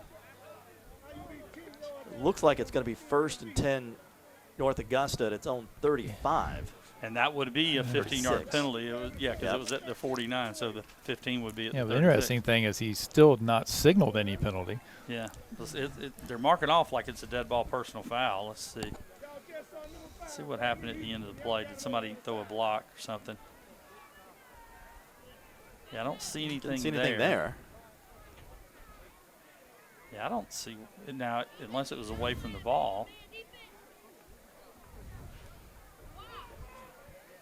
Well, Richard Bush, I don't think he agrees with the call, John. No.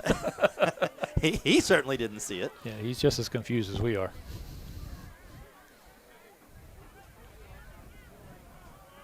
And apparently who they said the penalty on, it looks like they're saying he was on the sidelines. So he interfered maybe with a referee on the sideline? I don't know.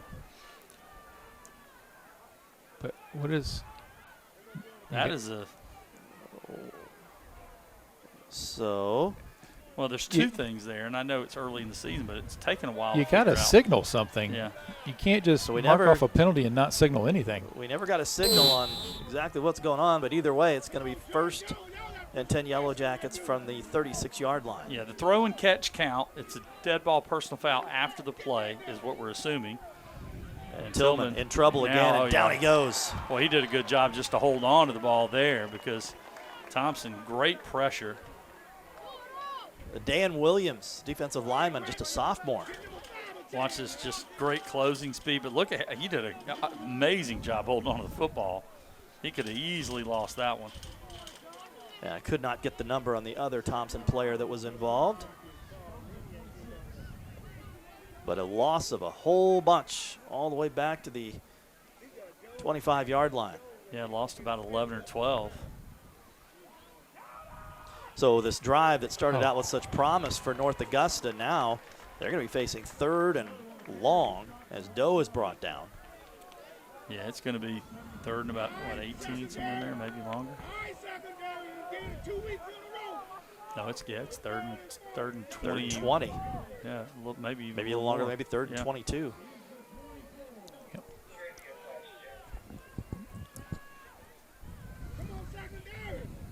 So Thomson trying to get back in this game. They force a stop here and get decent field position.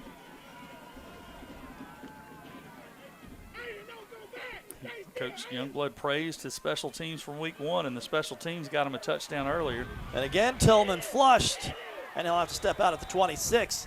So another big defensive stand for Thomson, with the help from the penalty, of course. So North Augusta will have to punt it away. Thomson, they're sending that dangerous man back, Sinkfield, who just had the 95-yard kick return, and he'll be standing at about his 40.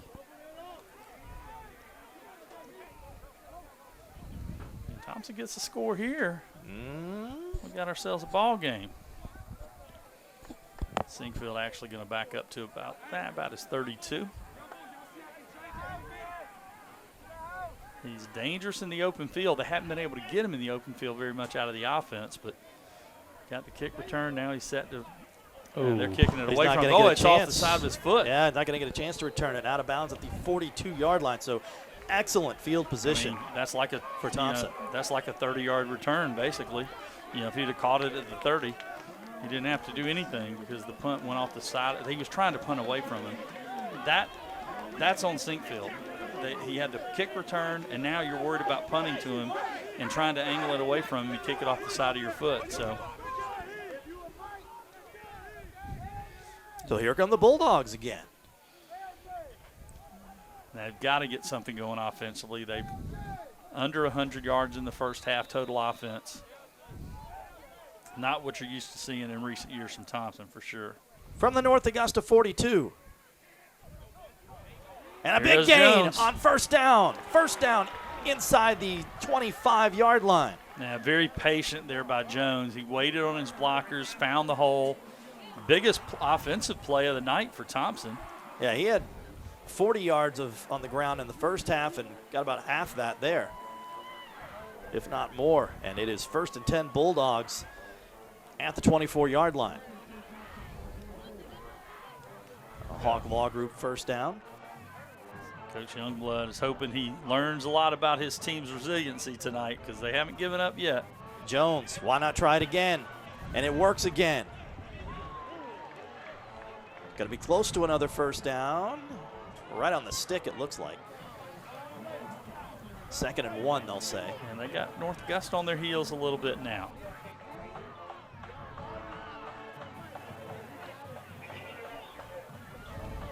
Arcavian Jones trying to will his team to a victory here. Oh, great run there, too. This one down to the 5. Doesn't like the same player we saw in the first half. There's a flag. Boy, that's tough. You got all the momentum. That's the kind of thing that will drive a coach crazy. Yeah, you had all the momentum going your way. And now not only does it back you up, but it stops you. It stops you from that mode you're in. Well, they were in a hurry too. Yeah, and they had North Augusta on their heels, as I said. And on the offense. Boy, that's a tough one. And it looked like where the flag was thrown, maybe it was on the opposite side of where he ran, too. So back to 2nd and 10.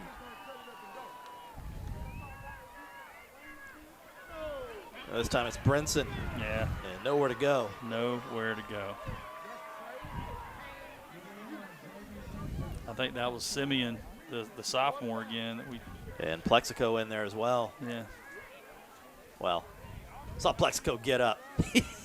Plexico kind of fell down after the play. Simeon Jones. Simeon Jones has had a whale of a ball game. He's a 10th grader. Yeah. It's a big old 10th grader. And he can move a little bit for a big guy, too. Pretty big 3rd down for Thomson here. There's a good look at him right there, number 90. And it's a large individual. He's in 10th grade. Whistle blows. Yeah, you didn't promise to buy him some McDonald's, John. I can't afford that. Timeout taken by Thomson. All right, want to do the Stump AB trivia question for this week? Well, the worst I can do is leave 500. I'm 1-0. You were 1-0, and this week's topic is pop culture. Oh, here we go. Pop culture. Always gets me on these. The town of Thomson was originally known as Slash's. Of course, Slash, also the guitarist for Guns N' Roses. Name me the only song by Guns N' Roses that made it to the #1 spot on the Billboard Hot 100. Oh, my God. Think about that. Okay. They had a lot of hits, but only one reached #1. We'll give you the answer in the 4th quarter. That's the Axl Rose group, right? Yeah. Okay, just making sure I had the right group. That's the one. Not my genre. We'll see what we You're can more do. of a Belle Biv DeVoe guy? We had the band playing a little Belle Biv DeVoe earlier. I was more like LL Cool J. I got Run you. DMC. On 3rd and 11. And North Oh, Augusta man. is up to the task. Nice play made in the backfield there. I think that was Derek Thurman came out celebrating. I'm not sure who had the actual hit. Yeah, I can't tell the number right there. That would be Alex Powell. That's Alex Powell. Yeah, Powell made the play there.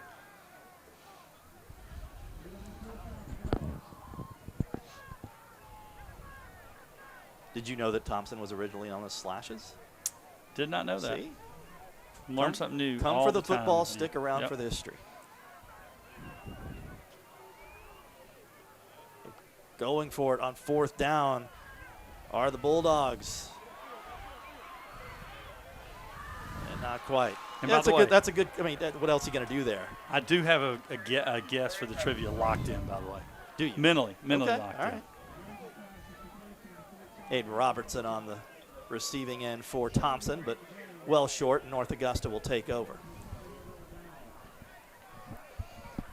Well, you still got the field position where you want it. You just got it now. Your defense has to step up. And I see 1 or 2 Thomson fans beginning to head down the stairwells. It's a little bit early for that, I think. Yeah, Quay Cummings, I guess he wanted one of those guys off the field because he kind of took him off the field. Look, when you're a senior leader, you can do that kind of stuff. that kind of thing. Well, North Augusta, they just keep coming at you with Tillman and Doe and Brown, that triple threat offense here. And speaking of, Doe. There he goes. Exactly what you just said, AB, up across the 45. That's the play they scored the touchdown on to Doe earlier. I love that play because you get it to him on the move. He's not having to slow down and wait on anything. I like that play, and it's a look at the design play. See, he's on the move, and then he's in the open field. You get a block from your receiver. He makes 1 or 2 guys miss. That's a big play for North Augusta to kind of not flip the field all the way, but get out near midfield. Yeah, nothing doing on 1st down.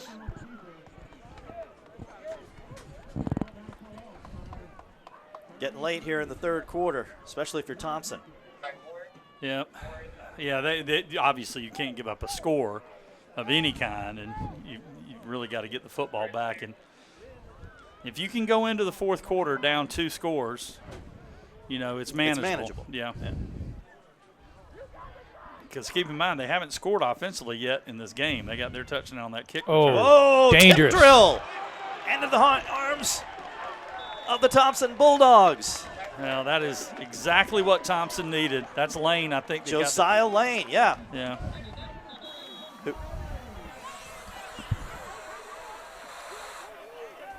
And he is banged up on the play.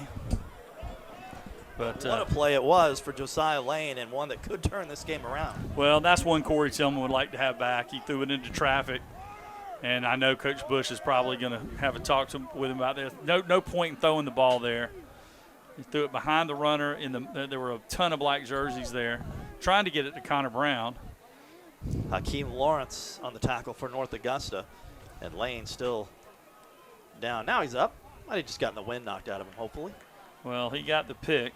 There was another Lane that wore number 7 last year. I think Jordan Lane wore 7, didn't he? A little speedy wide receiver running back for Thomson that was such a talented kid over the last couple of years.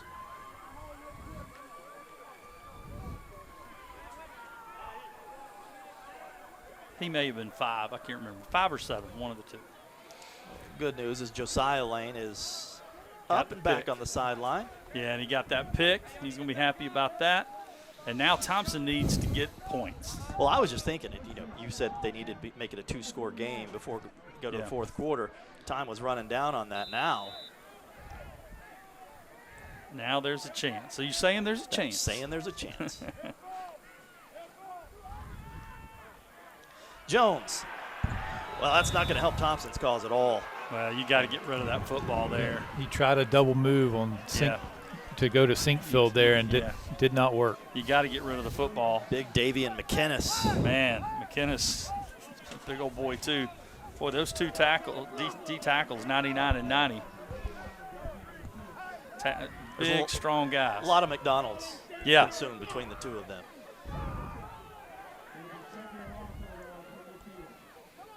And he's not getting the chicken Big Mac. He might get a chicken sandwich and a Big Mac. Yeah, he's not getting one Big Mac. Yeah. He's getting all the nuggets. And when I say all, I mean all their nuggets. Little trickeration. Michael Youngblood goes to the back of the playbook. It is going to be complete. There is a flag at midfield. So hold everything. That was a dangerous pass. It was caught. But another flag in the defensive backfield. Yeah, all the way back at the 30-yard line. You can see it at the top left of your screen. I think we may have offsetting penalties here. I believe Thomson might have had an ineligible man downfield. But let's find out. I think we may have a hold on the defensive side. Yeah, holding on the offense. Pass interference on the defense. Penalties offset, replay down. 56. So we'll do it again. Yep. None of that happened, folks.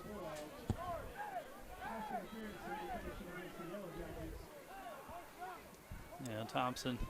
I like the play call. Trying to catch. Yeah, I like North it too. Augusta a little off guard. It was a little bit of a dangerous pass, but I like the idea for sure. Wait, where's the ball spotted? At the 50, 2nd and 19. Jones going deep. Yeah, he is. And another flag. I believe they're going to get the PI call again. Yeah, North Augusta doesn't agree with it, but now it won't be a first down, but it will put them. It'll put them at about 5 to go, maybe. Second about 5. Yeah. 4 or 5.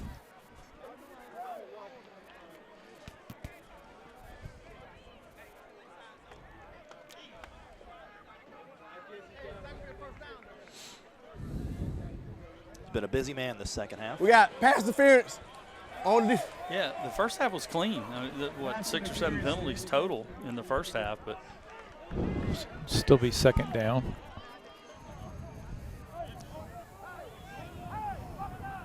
It should be second and about 4? 5. Yeah, I was going to say 5 or 6. So it's 4. Second 4, long 4.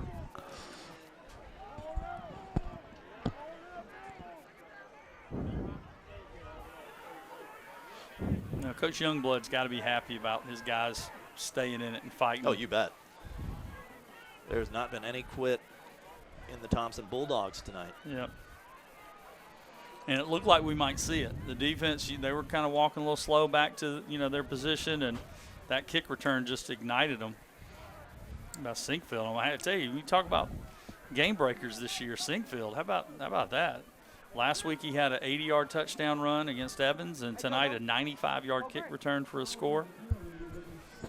So they accidentally moved the chains thinking it was a first down, but it's not an automatic first down in high school for pass interference. And it looks more like second and yeah, well, it's not the right yardage. It should be second about 4 or 5. Yeah.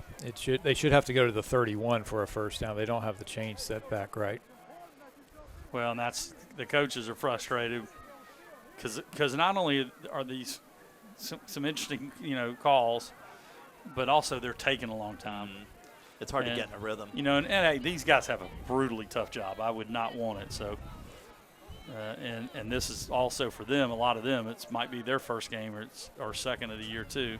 If you're Thomson, you say leave the chains where they are. Yeah. Now they're going to get it right. Yeah. Doesn't matter how long it takes as long as you get it right. So now it will be more. That's going to be that's more like that's closer. Yeah. Second and it's more like 2nd and 5. Yeah. That's.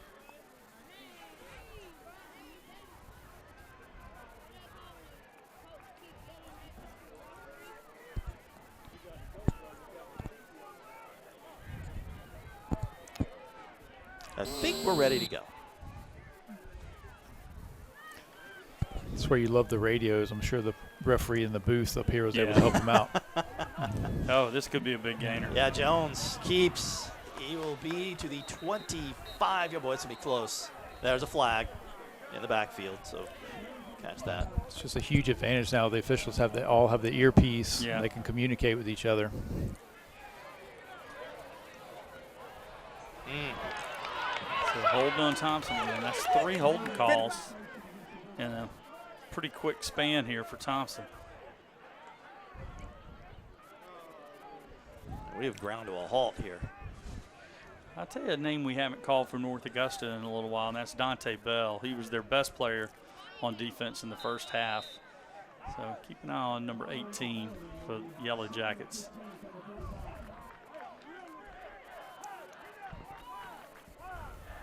So from 2nd and 5 to 2nd and 15. Jones, all kinds of time. Got a man open in the middle of the field. He threw it to the wrong one. He had 2 guys down there, but one was wide open in the middle. He was trying to get it to Sinkfield. Ty Burke was there. Ty Burke's another one who's had a really nice game. You just look at the guy right there in the middle. It was wide open. That was Zay Brinson. Brinson was wide open. I don't want to be Captain Obvious here, but I'm assuming it's pretty much 4-down territory the rest of the way for Thomson. You would think. Well, it's the holding calls that have killed them. I mean, they've been actually moving the ball well, but timeout North Augusta. Yeah, North Augusta's gonna. There was a flag that picked it up. Well, and now the North Augusta will call timeout. Yeah. Just when we were getting going. Well, like that gives us a chance to remind you that every Saturday, 9:30 in the morning. So tomorrow is the first day of college football. Yep. The big game, of course, is your Florida State Seminoles in Ireland taking on Georgia Tech. College Game Day is live in Dublin tomorrow over on ESPN. Starts at 9 o'clock. But from 9:30 to 10, you need to switch away from College Game Day. You need to switch to WJBF News Channel 6 for local living. Be sure to tune in to Local Living every Saturday at 9:30 in the morning to check out what Anna Christina is doing in the CSRA, from new businesses, the best eats, things to do, and people to know. Local Living is always packed with fun and entertainment. Again, that is every Saturday, 9:30 a.m. on WJBF News Channel 6. Surprised you're not in Dublin right now. You're not taking the red eye tonight to Dublin? Nah. I was just going to swim it. You're getting in great shape. I believe it. Yeah, that's what I'm doing, man. That's you test myself. I'll be watching, but I'm worried. It should be, I think we were talking earlier, Florida State an 11-point favorite. Yeah, a little surprised by that. Yeah. 3rd and 15. Speaking of Yellow Jackets, North Augusta trying to hold here on 3rd down, and they will. Yeah, he had a man, but just errant throw that time by Jones. It wouldn't have been a first down, but it would have cut a chunk of it out. Now it's going to be 4th down and this is going to test our theory if it's four down territory the rest of the way. I mean, I think it has to I be. still think you has to because you got to score 3 times. Yeah. I don't know if you're going to get 3 more possessions.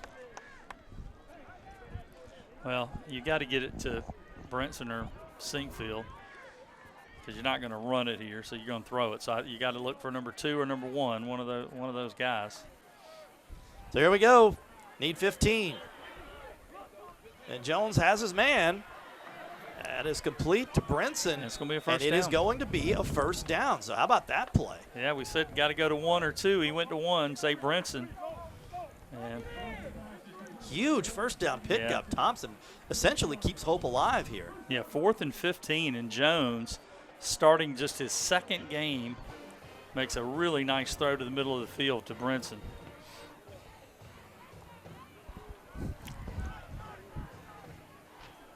Inside 30 seconds here in this 3rd quarter. Jones flushed, throws, complete. That's Sinkfield. Yeah, Sinkfield, who's had such a big night. He's inside the 5, and he is in for 6.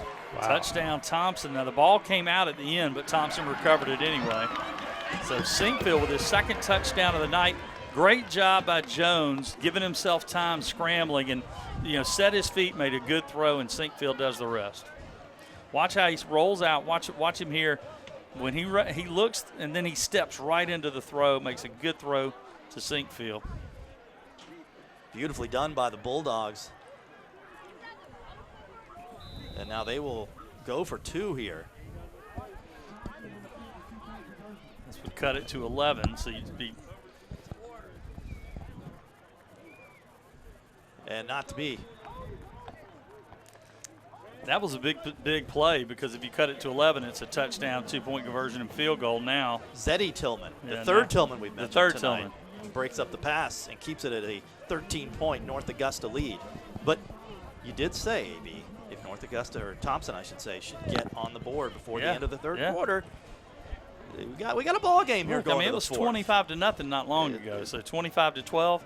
That's pretty good. They got themselves back in this game thanks to some big plays by Sinkfield. And I tell you, Jones looked really good on that drive, too. That's the best he's looked tonight, both running and throwing. And they did that despite all those penalties. And now if you're Richard Bush, this is what he was talking about. It's a 4-quarter game. And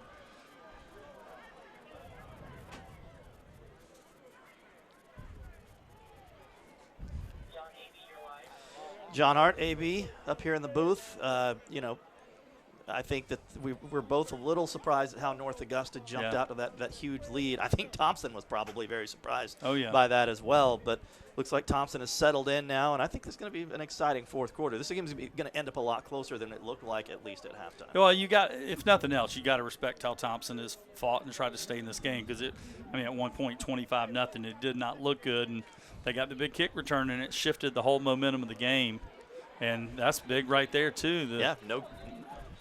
Return man falls down just across the 15 at about the 16. Not good field position at all for North Augusta. So with 12 seconds left in the 3rd.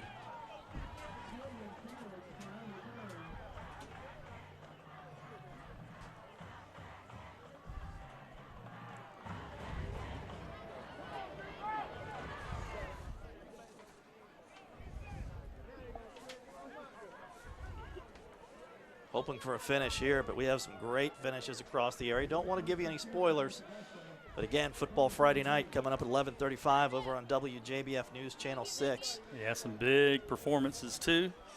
And again, we have, not to interrupt, but you talked earlier about Javon Edwards, the first half he had for South Aiken tonight. We'll see him a week from tonight. You'll see those highlights tonight on WJBF at 11:35 with Kira and Graham, Mike O'Neill. Yeah, looking forward to seeing him next week. Should be Oh, good. yeah. That'll be a lot of fun. And I tell you, I'm looking forward to seeing Ty Jones as well. Mm-hmm. Lakeside's quarterback. All right, on first down, Tillman still on his feet. Had a nice job to make something out of nothing. Yeah, broke a couple of tackles and almost got the first down. And that'll be the final snap of this third quarter. So, all North Augusta in the first half, all Thomson in the third quarter. And we go to the fourth. North Augusta 25, Thomson 12.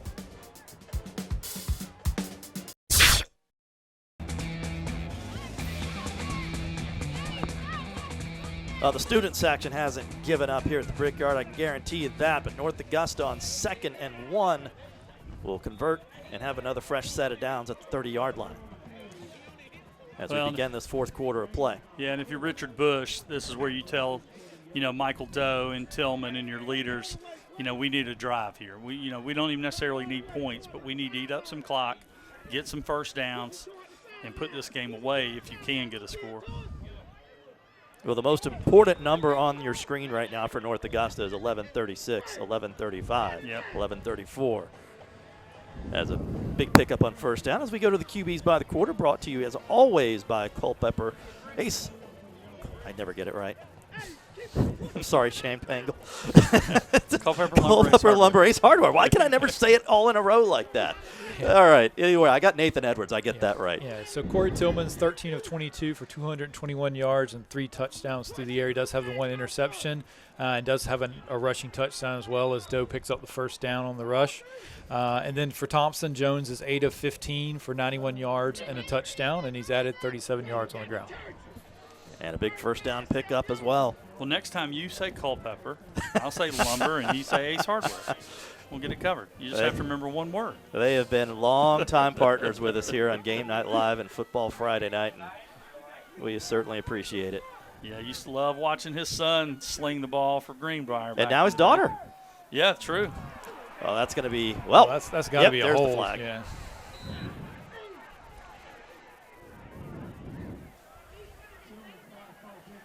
Speaking of Greenbrier. Pass interference. Hey.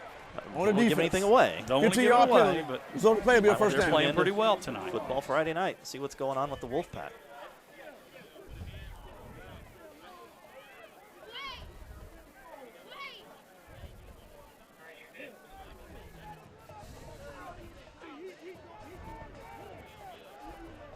That's going to go the way of North Augusta, and the Yellow Jackets are doing exactly what they wanted to do, just moving the ball down the field and moving that clock. Yeah, that's what they want to do is get that clock going again.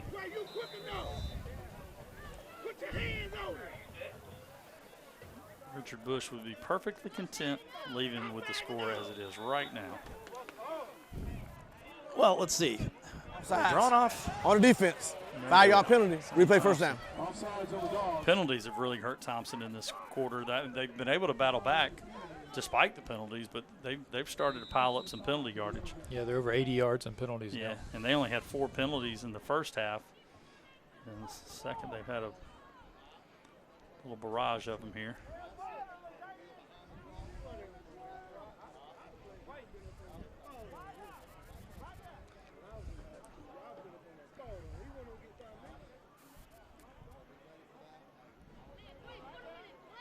On 1st and 5. Low and snap. Another and flag. penalty. Goodness gracious. Start on the offense. 5-yard penalty. Replay first down. So We back when we started. Offsetting penalties. Yeah. The last 2 Yep. snaps.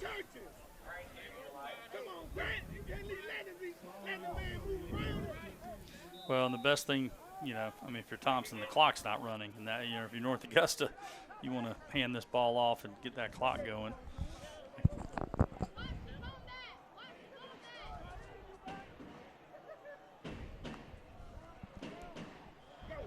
On 1st and 10. Michael Doe runs like he's 230 pounds. He's not, but he runs like it. There's Quay Cummings.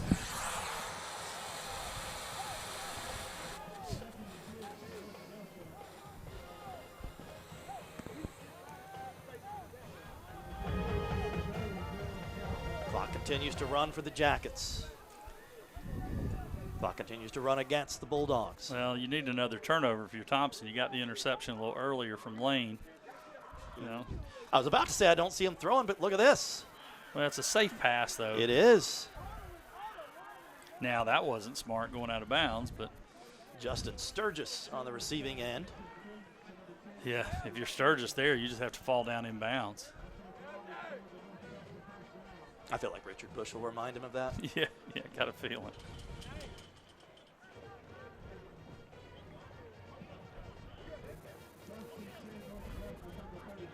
Inside 10 minutes now. Well, if you can't allow a score if you're Thomson or the game's over. You got to get a stop. Doe, been such a workhorse tonight for North Augusta, and they'll be in the red zone once again. Yeah, again, I go back to it. Richard Bush says this kid gets stronger and stronger as the game goes on, and we're seeing that on these last couple of runs. Into the in-motion red zone. You got to start trying to rip the football out. You know, I mean, you got to do something to get the ball back. Doe pick up a 5. Now they did get him out of bounds. That does stop the clock. That was a good pursuit that time. He broke the first tackle. He still, though, gets 4 or 5 yards. And Doe is racking up the yards and trying to make our decision difficult for the McDonald's offensive player of the game. Well, I don't know how you're going to – if North Augusta wins, how do you pick between Corey Tillman and Connor Brown? You know, Tillman's thrown 3 touchdowns and ran 1. That's why I leave the decision to you. Doe saying, hold on a second. I know, yeah. Right. If he scores here. He's got a touchdown already on reception.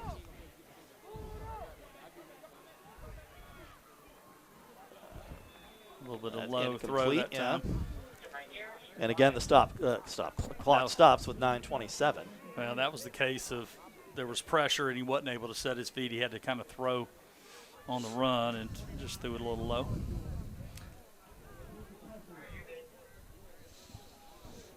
So 3rd and 6, and I know we sound like a broken record, but Thomson really has to get off the field. Yeah, they got to, you know, and you think in this spot it's 4-down territory anyway. Just I doubt you're going to kick anything here. And if you're North Augusta, you're looking for the dagger. Well, they're going to force 4th down. It'll They be are 4th fourth and and about 4, maybe a long 3.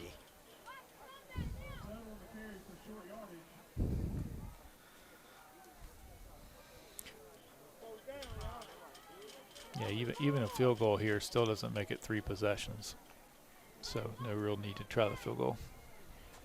Yeah, field goal would make it 28-12. So, you know, in theory, 2 touchdowns, 2 two-point conversions.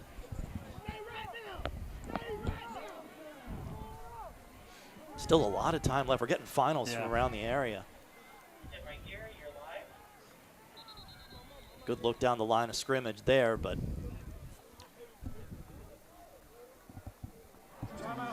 looks like North Augusta didn't like what it saw. Richard Bush will call timeout. Tillman didn't like the timeout. Tillman wanted to get that play in, but yeah, you're right. They saw something they didn't like. Now let's go ahead and do the trivia answer, shall we? All right. All right, so the question was, the city of Thomson was originally known as Slash's. Slash, of course, being the guitarist for Guns N' Roses. You went a long way to get to this one, by the way. But okay. You know what? I'm testing your pop culture knowledge. That's all I'm doing. I'm ready. Guns N' Roses only hit #1 with 1 song. A lot of hits, only reached #1 with 1 song. What's your answer, AB? I'm going to go Sweet Child of Mine. Yep. Nathan's holding up a sign that says Sweet Child of Mine, and the answer is yes, Sweet Child of Mine. Their 2 very for 2, first baby. single they released. Yeah. And most people would think November Rain, Welcome to the Jungle. What made you think Sweet Child of Mine? Well, I was going to say Welcome to the Jungle and Sweet Child of Mine are the only 2 songs of theirs I really even know. So I knew it was no Paradise Rain? City? Paradise City, yeah. Well, I mean, I've heard them once y'all say them, but off the top of my head. I can't believe I got one of John's pop culture questions right. Good look at the head coach of the Thomson Bulldogs. And again, very calmly telling his guys, don't give up. We're still in this thing. Oh, they are. They're in it. If they can get the ball, but they've got to get a stop here for sure. Even if you don't let them score, not getting the stop here probably puts it out of reach.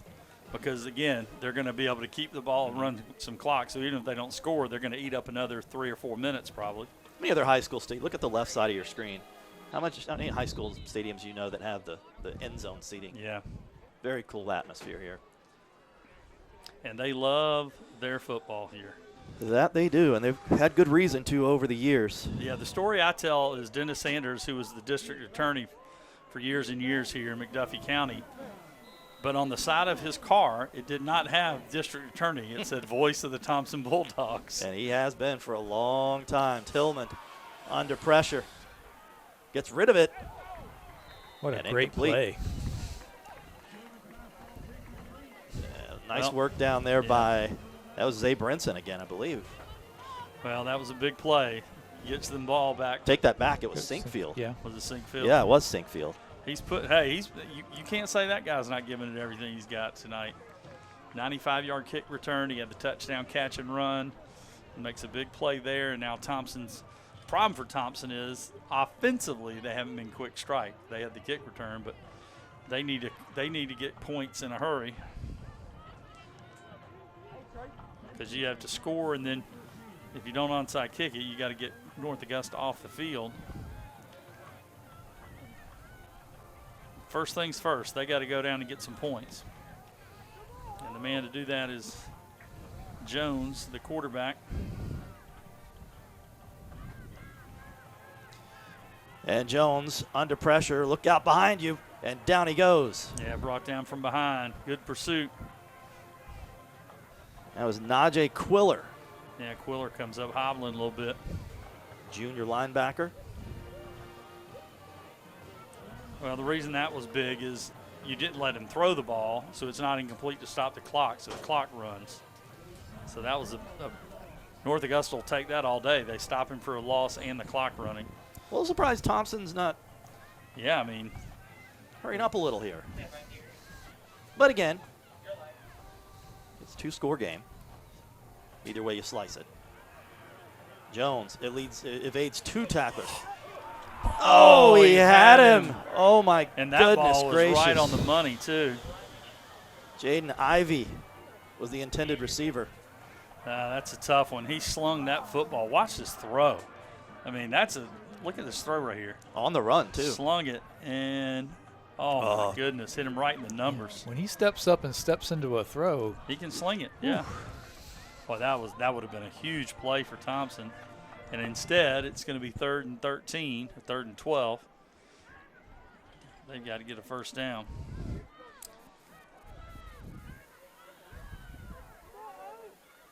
Got to get to the 25. All kinds of time for Jones.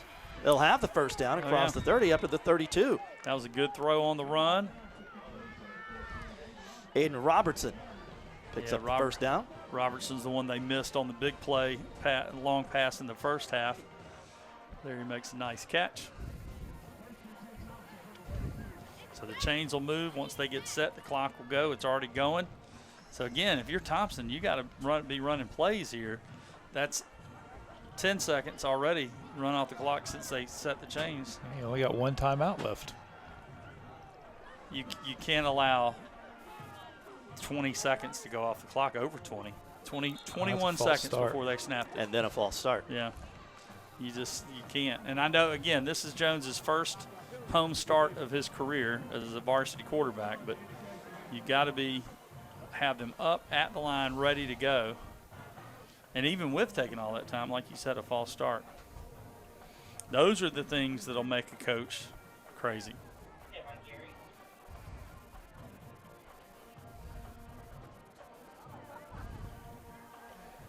.709 left. North Augusta trying to move to 2-0. Yeah, this was a 25-0 game. Take not that back, long 1-0. ago. Oh, my goodness! We saw that one coming. That would have been a pick six. That would absolutely have been a pick six for Derek Thurmond. Yeah, I mean, he had. He read that and he knew it whole immediately. way. Yeah, he knew it was coming. He waited, baited him. Just couldn't hang on to it. That would have been the dagger for North Augusta. Instead, 2nd and 15 with 7:03.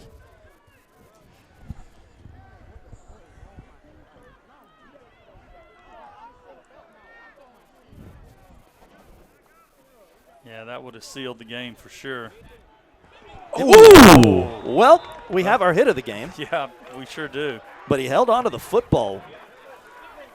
Now he's trying to get his faculties about him back. Great grab by Ivy. The hit was, I believe, by number 4. That is. Let's check the replay. Zeddy Tillman. He hit him right in the chest too. He didn't hit his helmet. And it was number 4, Zeddy Tillman. Tillman. Big night for the Tillmans of North Augusta. Yeah, you can go ahead and cut that one in the truck. That's the hit of the game. Yeah. Oh, and the clock is continuing to run. You got to get up there and run these plays. You need 2 scores. Jones, got to get rid of it. Clock stops with 6:31. Good a time as any to remind you that we will have our hit of the game and our Powerade play of the game, as well as our McDonald's offensive and defensive players of the game. All coming up on the postgame show. Thomson that time looked like they ran an old arena play. You know how the receivers got a running start. Yep. The guy in motion kind of turned up the field. I was surprised they didn't throw the flag on that. Old Stallions play there? The old Augusta Stallions. Augusta Stallions. Aaron You're talking to 2 of the former play-by-play announcers That's right. for the Yeah, Augusta both of Stallions. us. Old Aaron Sparrow that first year threw 84 touchdowns. That was that was a fun season. Yeah. On 2nd and 10. Jones will try to do it himself, and he will get the first down across midfield to the 42. Now everybody's got to get up to the ball because the clock stops momentarily.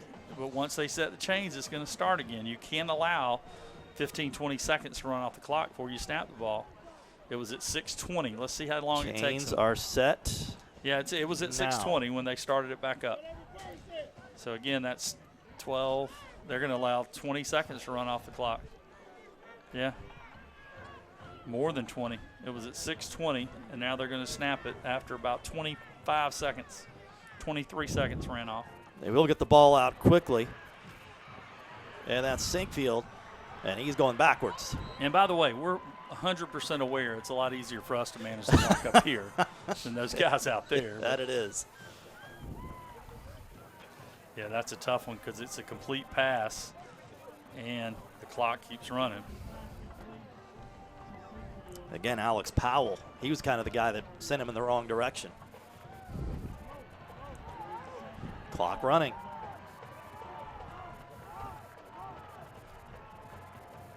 Now it starts getting to the point where you need a big play instead of moving the ball down the field because you've got to have 2 scores.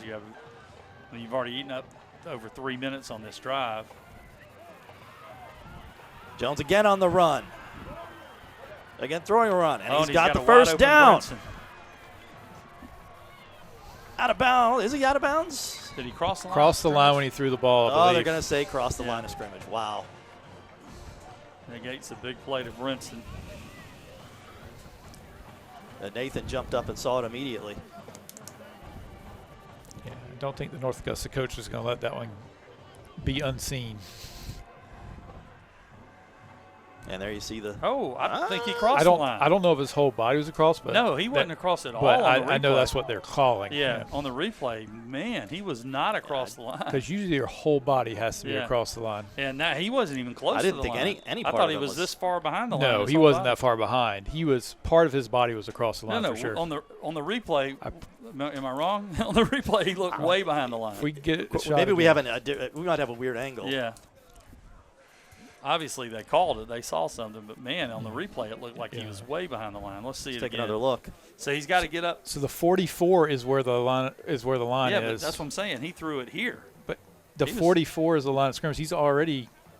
No, there's the line. The line is here. The Yeah. referee it's 2 yards behind. That's the first down sticks. It's the line of scrimmage is I'm on the looking at 44.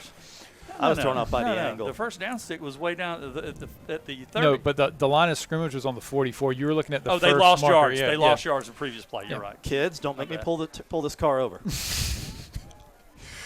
But No, I you're agree. correct. I agree. His whole body Yeah. did not look like it was past the line. Yeah, But you're right. I mean, but it was close, like right on the line. they saw it. I mean, that was an immediate call by them. You're right. I was looking at the down stick, and I'm like, wait, he was behind that, but I forgot they lost yardage on the screen pass to Sinkfield. Why did I doubt Nathan on a procedural Never doubt play in the Nathan, game? yeah. That's what he does.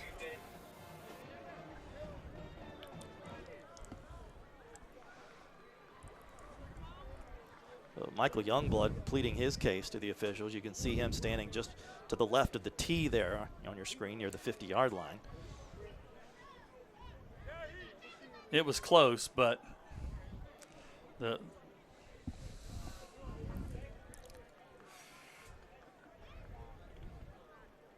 I know one thing's not going to happen. They're not going to overturn a call. No. That's not going to happen. That's what I used to tell when I used to coach young ones. I would say, "You come bring me a tape of the official going, oh, you know what, you're right," and I'll let you argue with the officials. We always say it. There's only one opinion that matters. It ain't ours. Once they make that call, just go with it because there ain't nothing you're going to do about it.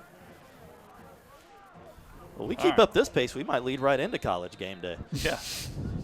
I'm not going to have time to swim over to Ireland.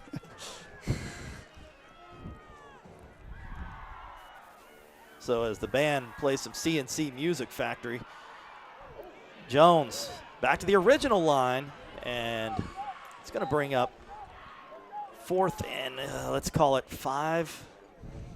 And this is probably play of the game for Thomson.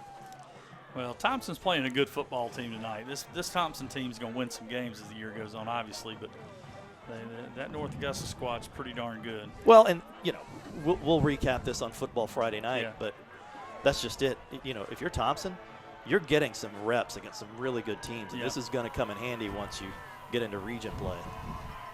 Clock running, 4:14, as the Bulldogs try to get a player off the field in a substitution.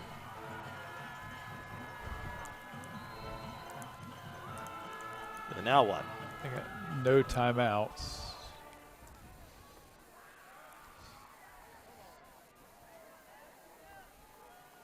And they're out of timeouts.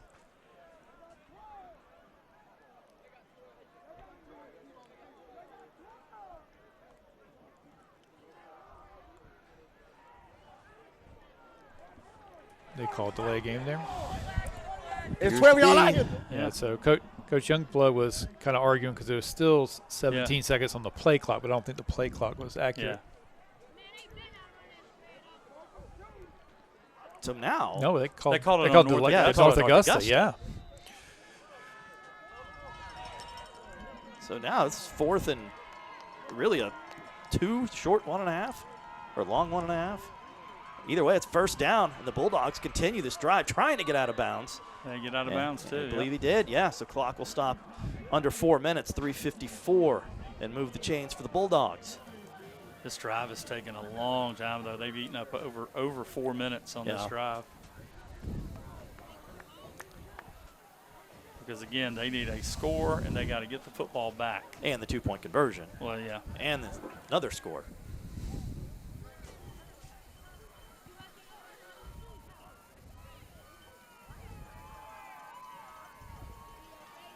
Jones on 1st down. Got his block. And got his completion. He caught it, he did. Ivy again having a great 4th quarter. Well, made up for that one he dropped earlier. 1st down. Again, get up and run the play. Clock is running. Well, it's going to be running here. Now it is. They've already got it going. 3:30.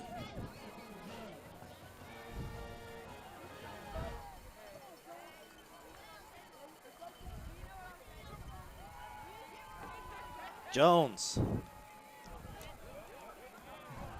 And that'll stop the clock for the Bulldogs. 3:18. Well, one thing. Go ahead. I said something earlier about Dante Bell. He might not be in the game. I haven't seen 18 from North Augusta. He was so dominant in the first half. Is he back out there? He's back there at safety. safety. He is? Okay, yeah. Because, man, he was so good. We just hadn't called his name a lot here in the second half. There he is. Yep. Thomson will be at Richmond Academy a week from tonight. North Augusta home with Lexington for their home opener.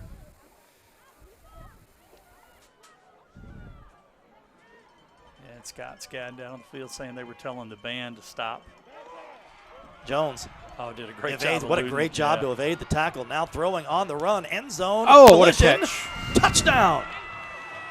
Wow, good job holding on to that Sinkfield. football. And then you're going to get a taunting penalty by Sinkfield's gonna get a penalty. Sinkfield. He's done it a few times tonight where it's been close. He and the North Augusta guys have been jawing. And I think he is going to get the penalty. Kind of jawing at Burke after he was able. That's his third touchdown of the night. Absolutely. He's like, wait a second, forget the North Augusta guys for player of the game. What about me? So that cuts it to 7. Touchdown, got no sports for like taunting. Hey. That's a tough penalty, though.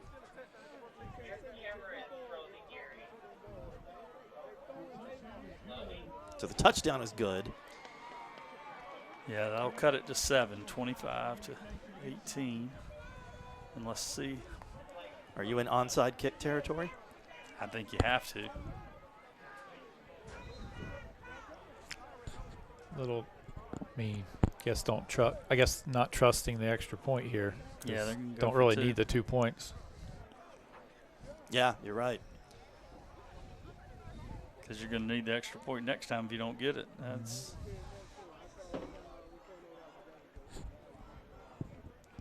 Well, now that they saw they were lining up to go for 2, North Augusta's going to take the penalty yardage on the try. yeah.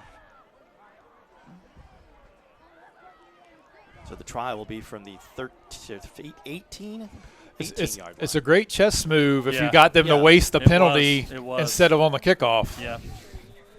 Yeah, if you're Thomson, that's not. If you're going to go for 2 anyway. Man, good job by Sinkfield there. But yeah, he got up immediately. And on the 2-point try, we have a penalty against the offense. We have a penalty? I know. Come on. Stop me if you've heard this one. Yeah, it has been. I knew I cursed myself because I was saying first half was clean, Yeah. 6 or 7 penalties. Second half, there have been a lot of penalties. But we got a game now. I mean, it was 25 to nothing, and it looked like North Augusta was going to run away. And just like last week, where it was the game kept flipping back and forth. Thompson's right in it now.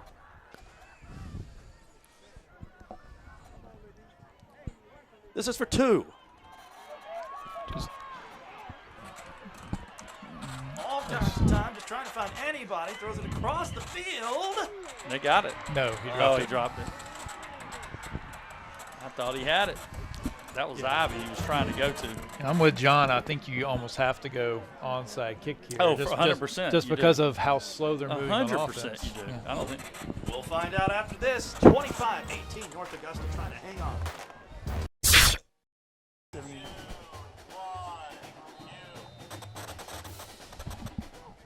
Indeed, we will have the onside kick and right into the waiting arms of guess who? Connor Brown, who's had such a big night for North Augusta, and it may have just sealed the deal as the Yellow Jackets will try to run out the clock. 3:10 to play. Still a one-score game. Anything can happen. We were debating during the break who our McDonald's offensive and defensive players of the game will be. And Yeah, I still. Yeah, I mean, plenty of candidates on really either side. If yeah. Thomson were to come back and win this game. Yeah, we know it would probably be Sinkfield if it came back from Thomson. He's had a great game. Yeah, he has. But right now it's North Augusta in the driver's seat, trying to run off this final 3:10. Thomson fans screaming for holding, and they might get it flagged down at the 50.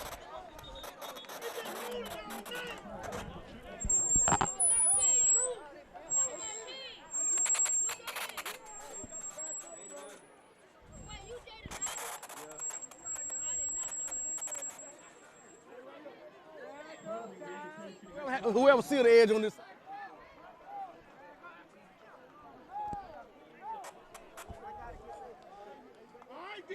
So the Bulldog fans will get their wish. It will go against the Yellow Jackets.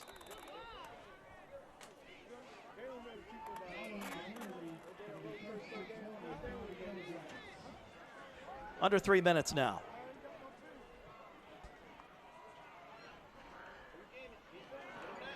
The Yellow Jackets will keep it on the ground on 1st and 20. But the most important thing for the Jackets right now is to keep that clock running. Yep.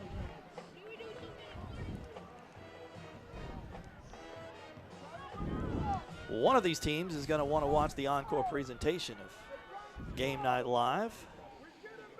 And that comes your way on Sunday afternoon, 12 noon, over on WJBF News Channel 6.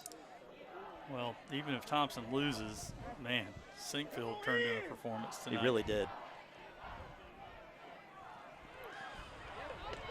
Tillman tried to get the corner, couldn't quite get there. That's going to bring up 3rd and 20. Yeah, again, they can run it again and run another 30 or 40 seconds off the clock. So, as long as you stay in bounds, that's the important part for Thomson the Jackets is right now. probably, when they get the stop, Thompson's going to have less than a minute to play probably to try to go down the field. And, hey, remember the punt last time off the side of the punter's foot for North Augusta. So that's going to be a big play coming up too.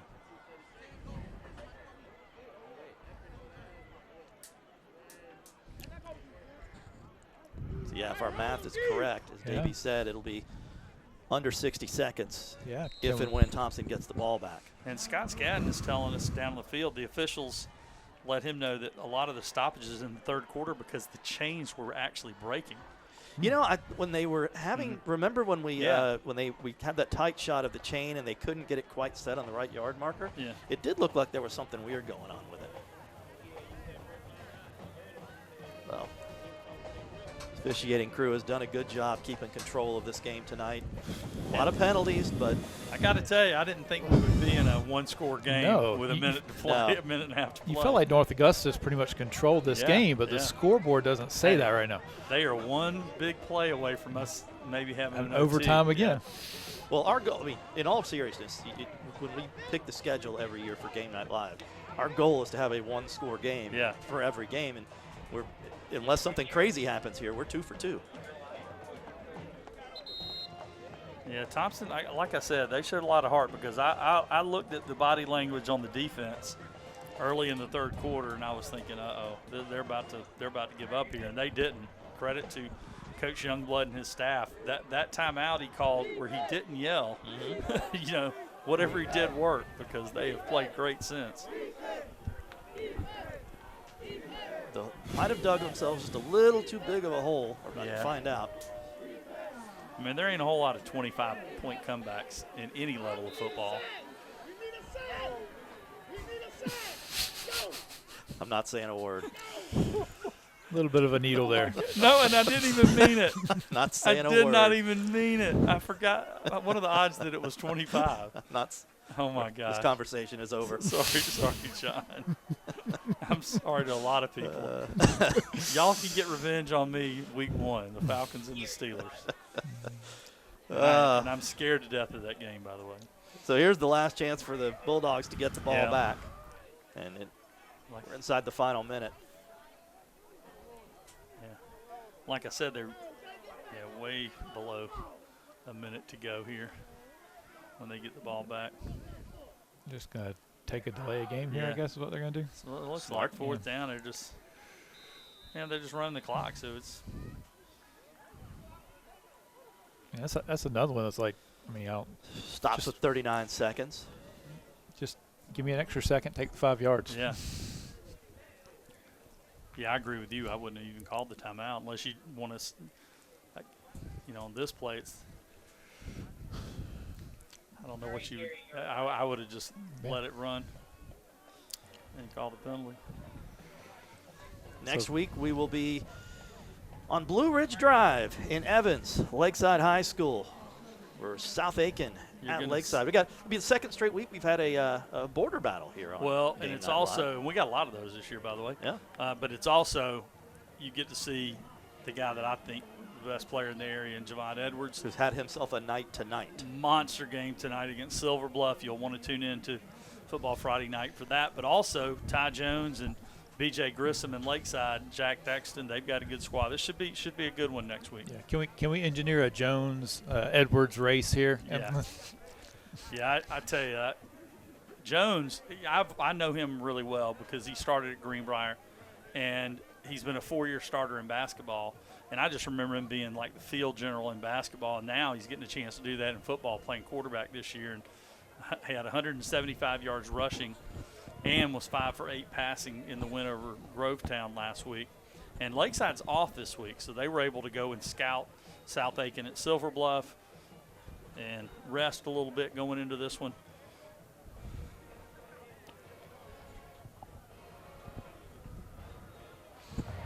.39 ticks left, and That's what I just gave you, right? Thomson will get the ball back with a chance to try and tie this thing up. They moved it back. Maybe they did take the delay game. Yeah, Just they might didn't have, see. yeah. You bring everybody in the Brickyard for this punt? It looks like they are. I bet Sinkfield runs back, though. He's at the bottom of your screen. Well, not the bottom of your screen, but the bottom of the line there. I would think he would run back, but oh, they're coming after. Bringing everybody. Oh, and not a good punt again. Really good bounce for Oh, North he took a Augusta. great North Augusta down bounce, to the yeah. 20. So Thomson has to go 80 yards in 28.9 seconds. Well, 10 seconds ran off the clock on that punt, too. So it was 39.0. Yeah, you got to go so fast here. You almost got to just trust your quarterback to call plays because you can't take the time to signal plays in every time. You just got to let him run it himself. This is Sandlot. Just throw him back there and let him scramble around. If he can take off and run and get out of bounds, do it. If not, you got to heave the ball downfield a little bit. Or you could. Everybody's going downfield. You could get it to Sinkfield or Brinson on the sidelines and let them try to use their legs to make a play. They're 80 yards away. 79.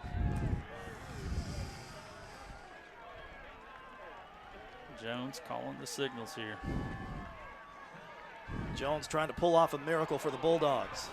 Oh, I got another hole coming. Yeah. This is Just well, all this running around, just get rid of the ball. it. Yeah. Either get and yeah, he could. That was interesting there. You either get rid of it early. I mean, again, you're running around scrambling trying to make a play, and we knew he might not have known. We knew the flag. The flag was down, behind so. him. They almost could have got him for grounding there too because he wasn't past the line of scrimmage. That's true. Yeah, he wasn't. Yeah, I mean, he didn't throw the ball past the line of scrimmage. Yeah. I'm sorry, misspoke. No, I knew what you meant though. He threw the ball down. Those that didn't, if you didn't see it, he threw it down right before he ran out of bounds. Well, again, that was 11 seconds gone on that first play. So, and they went backwards with the penalty. Yeah, it's gonna be tough. Look, they did a great job battling back, but it is looking like dire straits for Thomson right now. See, I worked in another band. There you go. Sultans of Swing. Jones just tries to get rid of it and almost intercepted. Falls harmlessly at the 33, and there's 12 seconds left. Well, North Augusta came out and did what they had to do early on. You know, they set the tone with their defense swarmed around.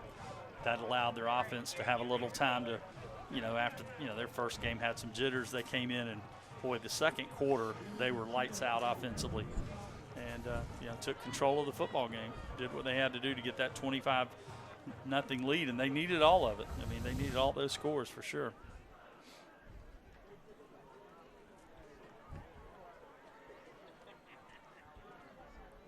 Well, while we have another stoppage in play, a chance to thank our crew that gets here early every Friday to set up for Game Night Live. Our director, Josh Record, graphics, Micah Webb, audio, Jeff Singleton. Cameras for us tonight, Cameron Belcher, Brianna Butler, Katron Hugie. On the field working the camera, Gary Nipple, Rodrigo Burgos. On the sidelines tonight for us, Krishana Brown, our red cap, Scott Skadden. Running the live truck for us, Ian McLeod. Master Control back at Television Park, making us look good on television, Jared Ledger. Our production manager, Lori Fitzgerald, and our production timer, Lori Morrison. Always a great job by our crew. Yeah, you got to get out of bounds here. Yep, and now there's going to be 4.7 ticks left.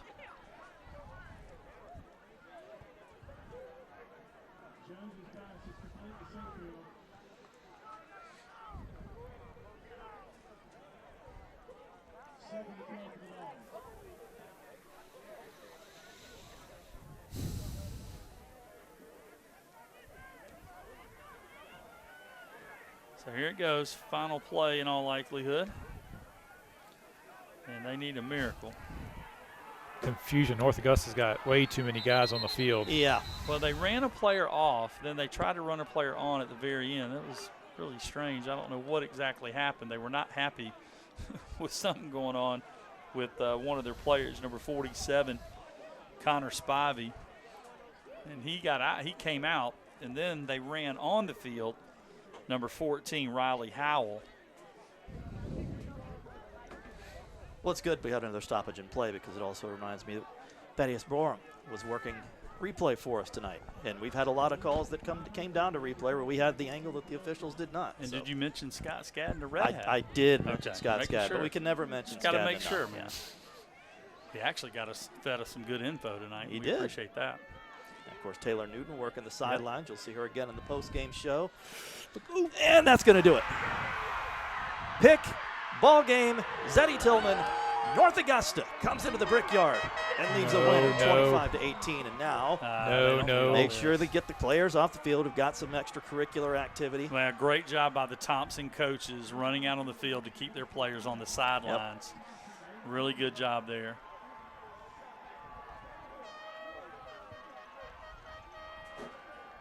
So it looks like cooler heads will prevail good. here. That's good because it was a good football game. Hate to be marred by something silly at the end. Yeah, just trying to make a play here. Just threw it, and Tillman able to get the pick. And he took a shot. He took a couple hits there. He breaks the tackle. Right there, he got hit. Still not the hit of the game. No, still not the hit of the game. Matter of fact, Tillman has the hit of the game. Well, we don't know that officially yet. Well, we do. I think he sort of declared it, didn't he? What a performance by this North Augusta team in a tough place to play, and they open the season with an impressive win over Thomson. Yeah, I mean, the stars came out for North Augusta tonight. Corey Tillman, Connor Brown, Dante Bell, Michael Doe all played a whale of a game tonight, and they ran behind that left side of the line quite a bit with Gaston and company. Matter of fact, in addition to Gaston over there, big number 68 doing a great job tonight blocking. That's Ethan Fitzgerald. North Augusta moves to 1-0. Thomson falls to 0-2. We'll have to do a little research and see the last time that Thomson was 0-2 to start a season. It's been a while since that's happened. It has been. John, you want to sneak in the last QB's about a quarter while she's trying to get? Yeah, while we wait for Taylor to catch up with Coach Bush, we'll do that. So Jones for Thomson ended the night 15 of 27 for 171, 2 touchdowns and an interception. He also ran the ball for another 60 yards. North Augusta's quarterback Tillman 14 of 25 for 231, 3 touchdowns and an interception. Also had a rushing touchdown. As the North Augusta players sway back and forth to the alma mater. And now Thomson will play its alma mater. This is like the Army-Navy game. Yeah. Well, I mean, both teams can come out of it. I mean, if you're Thomson, I know you're not happy being 0-2, but like I said, they've got to be pleased with how their guys fought and tried to get back in this. And for North Augusta, you know, it's a good win. You went to a really tough place to play. You don't let 0-2 fool you. Thompson's not a bad football team, and able to get this victory is a big win to start the season for the Jackets. And in the midst of the LED lights is Taylor Newton with the victorious head coach of the North Augusta Yellow Jackets, Richard Bush. Thank you so much, guys. I'm here with the winning coach, Coach Bush. Now, I know the end of that game was a little bit crazy, but y'all held them off 25-18 in the Brickyard, a tough stadium to play in. How do you feel? We're excited about getting a win, but that was not North Augusta football. Undisciplined, didn't finish the game. Happy to get the win, but we got to play better. We got to do better. What lessons are you going to take from this game and instill in your team and look forward to in week 2? Need to finish the game. Need to quit being selfish, quit getting undisciplined penalties, and do our job and understand it's a team game. It's not an individual game. We do that, we'll be fine. Yes, sir. Congratulations. Thank you so much. Thank you. We'll be right back with the McDonald's offensive and defensive players of the game, guys. Thanks. All right, welcome back. I'm here with the offensive and defensive players of the game. We're going to start with you, Connor. We were hearing your name all game. What was working for you, and why did you have so many big plays today? Man, coach just giving me opportunities, throwing me the ball. We saw the coverage they were running, so we took advantage of that. Really big props to LJ, number 3, and Isaiah, number 16, and Keem, number 17. helping me out. We ran multiple plays where they, were the main reason I got the ball. So, big props to players and coaches just for, helping me out. I couldn't do it without them. Awesome. Well, congratulations. There's your plaque. I'm going to move over here to you, Dante. What was working for you? Now, we need to talk about it. They put up 18 in the second half, but y'all held on to them. What was going on in that last drive down the field to say, this is not going to happen? Not today. Let's stop them here. We just had to stay disciplined, work on everything we worked on at practice all week. We game planned for this. We weren't going to let them come out here and beat us. We wanted to come out here and show them what we could do, and that's what we did. So the Brickyard is a very hard stadium to play in. They want people to come in here and play the Brickyard. Did the fans throw y'all off at all, or were you prepared? No, not at all. We were prepared, very prepared. All right. Yes, ma'am. Congratulations. This is our offensive and defensive players of the game from North Augusta. Guys, back to y'all. All right, Taylor, congratulations to Dante and to Connor and to the North Augusta Yellow Jackets. Don't go anywhere. We still have some hardware to hand out. We've got the Powerade hit, or the hit of the game coming up. No break. No break. Keep going. And we already know what that is because we called it on the air. And we'll take another look at it right here. The hit of the game coming your way in 3, 2. We're still live. We don't have any breaks. Keep going. Keep going. All right, maybe. Well, we're waiting on the hit of the game then. Well, in the meantime, while we wait on the hit of the game and the Powerade play of the game, we can do your final thoughts, AB, on another impressive performance by North Augusta. Yeah, good way to start the season. I know Coach Bush wasn't happy with how they finished the game and maybe let up a little bit in the second half, had some sloppy plays, but they showed what they could do by building that 25-0 lead. Whether it was, the quarterback, of course, Corey Tillman, 14 of 25, 221 yards and 3 TDs passing. He ran a TD. Connor Brown, 7 catches, 131 yards and 2 touchdowns. And Michael Doe also had a really good game. So the Stars came out to play for North Augusta tonight, no doubt, to get them that win. And you saw Michael Youngblood addressing his team there. Let's see if we have the hit of the game ready to go yet. And it was pretty obvious when it happened. And it was a Tillman. Oh. Oh, wow. A lot of Tillmans all over the field tonight for North Augusta. You'll see it right there. Oh. Big hit. Yep, that was Zeddy Tillman on the delivering the big blow. Also had for an interception North at the end of Augusta. the game. So big game for him. And that brings us to our next piece of hardware, of course, the Powerade play of the game. A lot to choose from here. And when you have a 35-28 game, that's going to give you a lot of plays to choose from. Let's see what we got. It was the pick at the end of the game from Sealed Zeddy. the deal. Can't argue with it. How about Zeddy Tillman? Double dip there. Get the Double play dip. of the game and the hit of the game. Big night for Zeddy Tillman. So, that's your Powerade play of the game and a huge win tonight for North Augusta. Again, your final score here, 35-28 at the Brickyard. North Augusta goes to 0-1. 25-18. 25-18. Sorry. Thank you for that. North Augusta goes to 1-0. Thomson goes to 0-2 as the traffic plows out here at the Brickyard. All right, one more time, don't forget, Football Friday night. We have a lot of tight games around the area, a lot of close finishes, and a lot of big wins for some teams that needed one tonight. That's 11:35 over on WJBF News Channel 6. And, of course, you North Augusta fans can remember watch the encore presentation of Game Night Live that's coming your way Sunday afternoon at 12:30 over on WJBF News Channel 6. For our entire Football Friday night, Game Night Live crew all across the CSRA tonight. For Taylor Newton down on the field, for Nathan Edwards, our statistician, AB, I'm John Hart. Once again, North Augusta victorious over Thomson. We will see you 1 week from tonight from Lakeside for the Panthers and South Aiken. Good night from the Brickyard.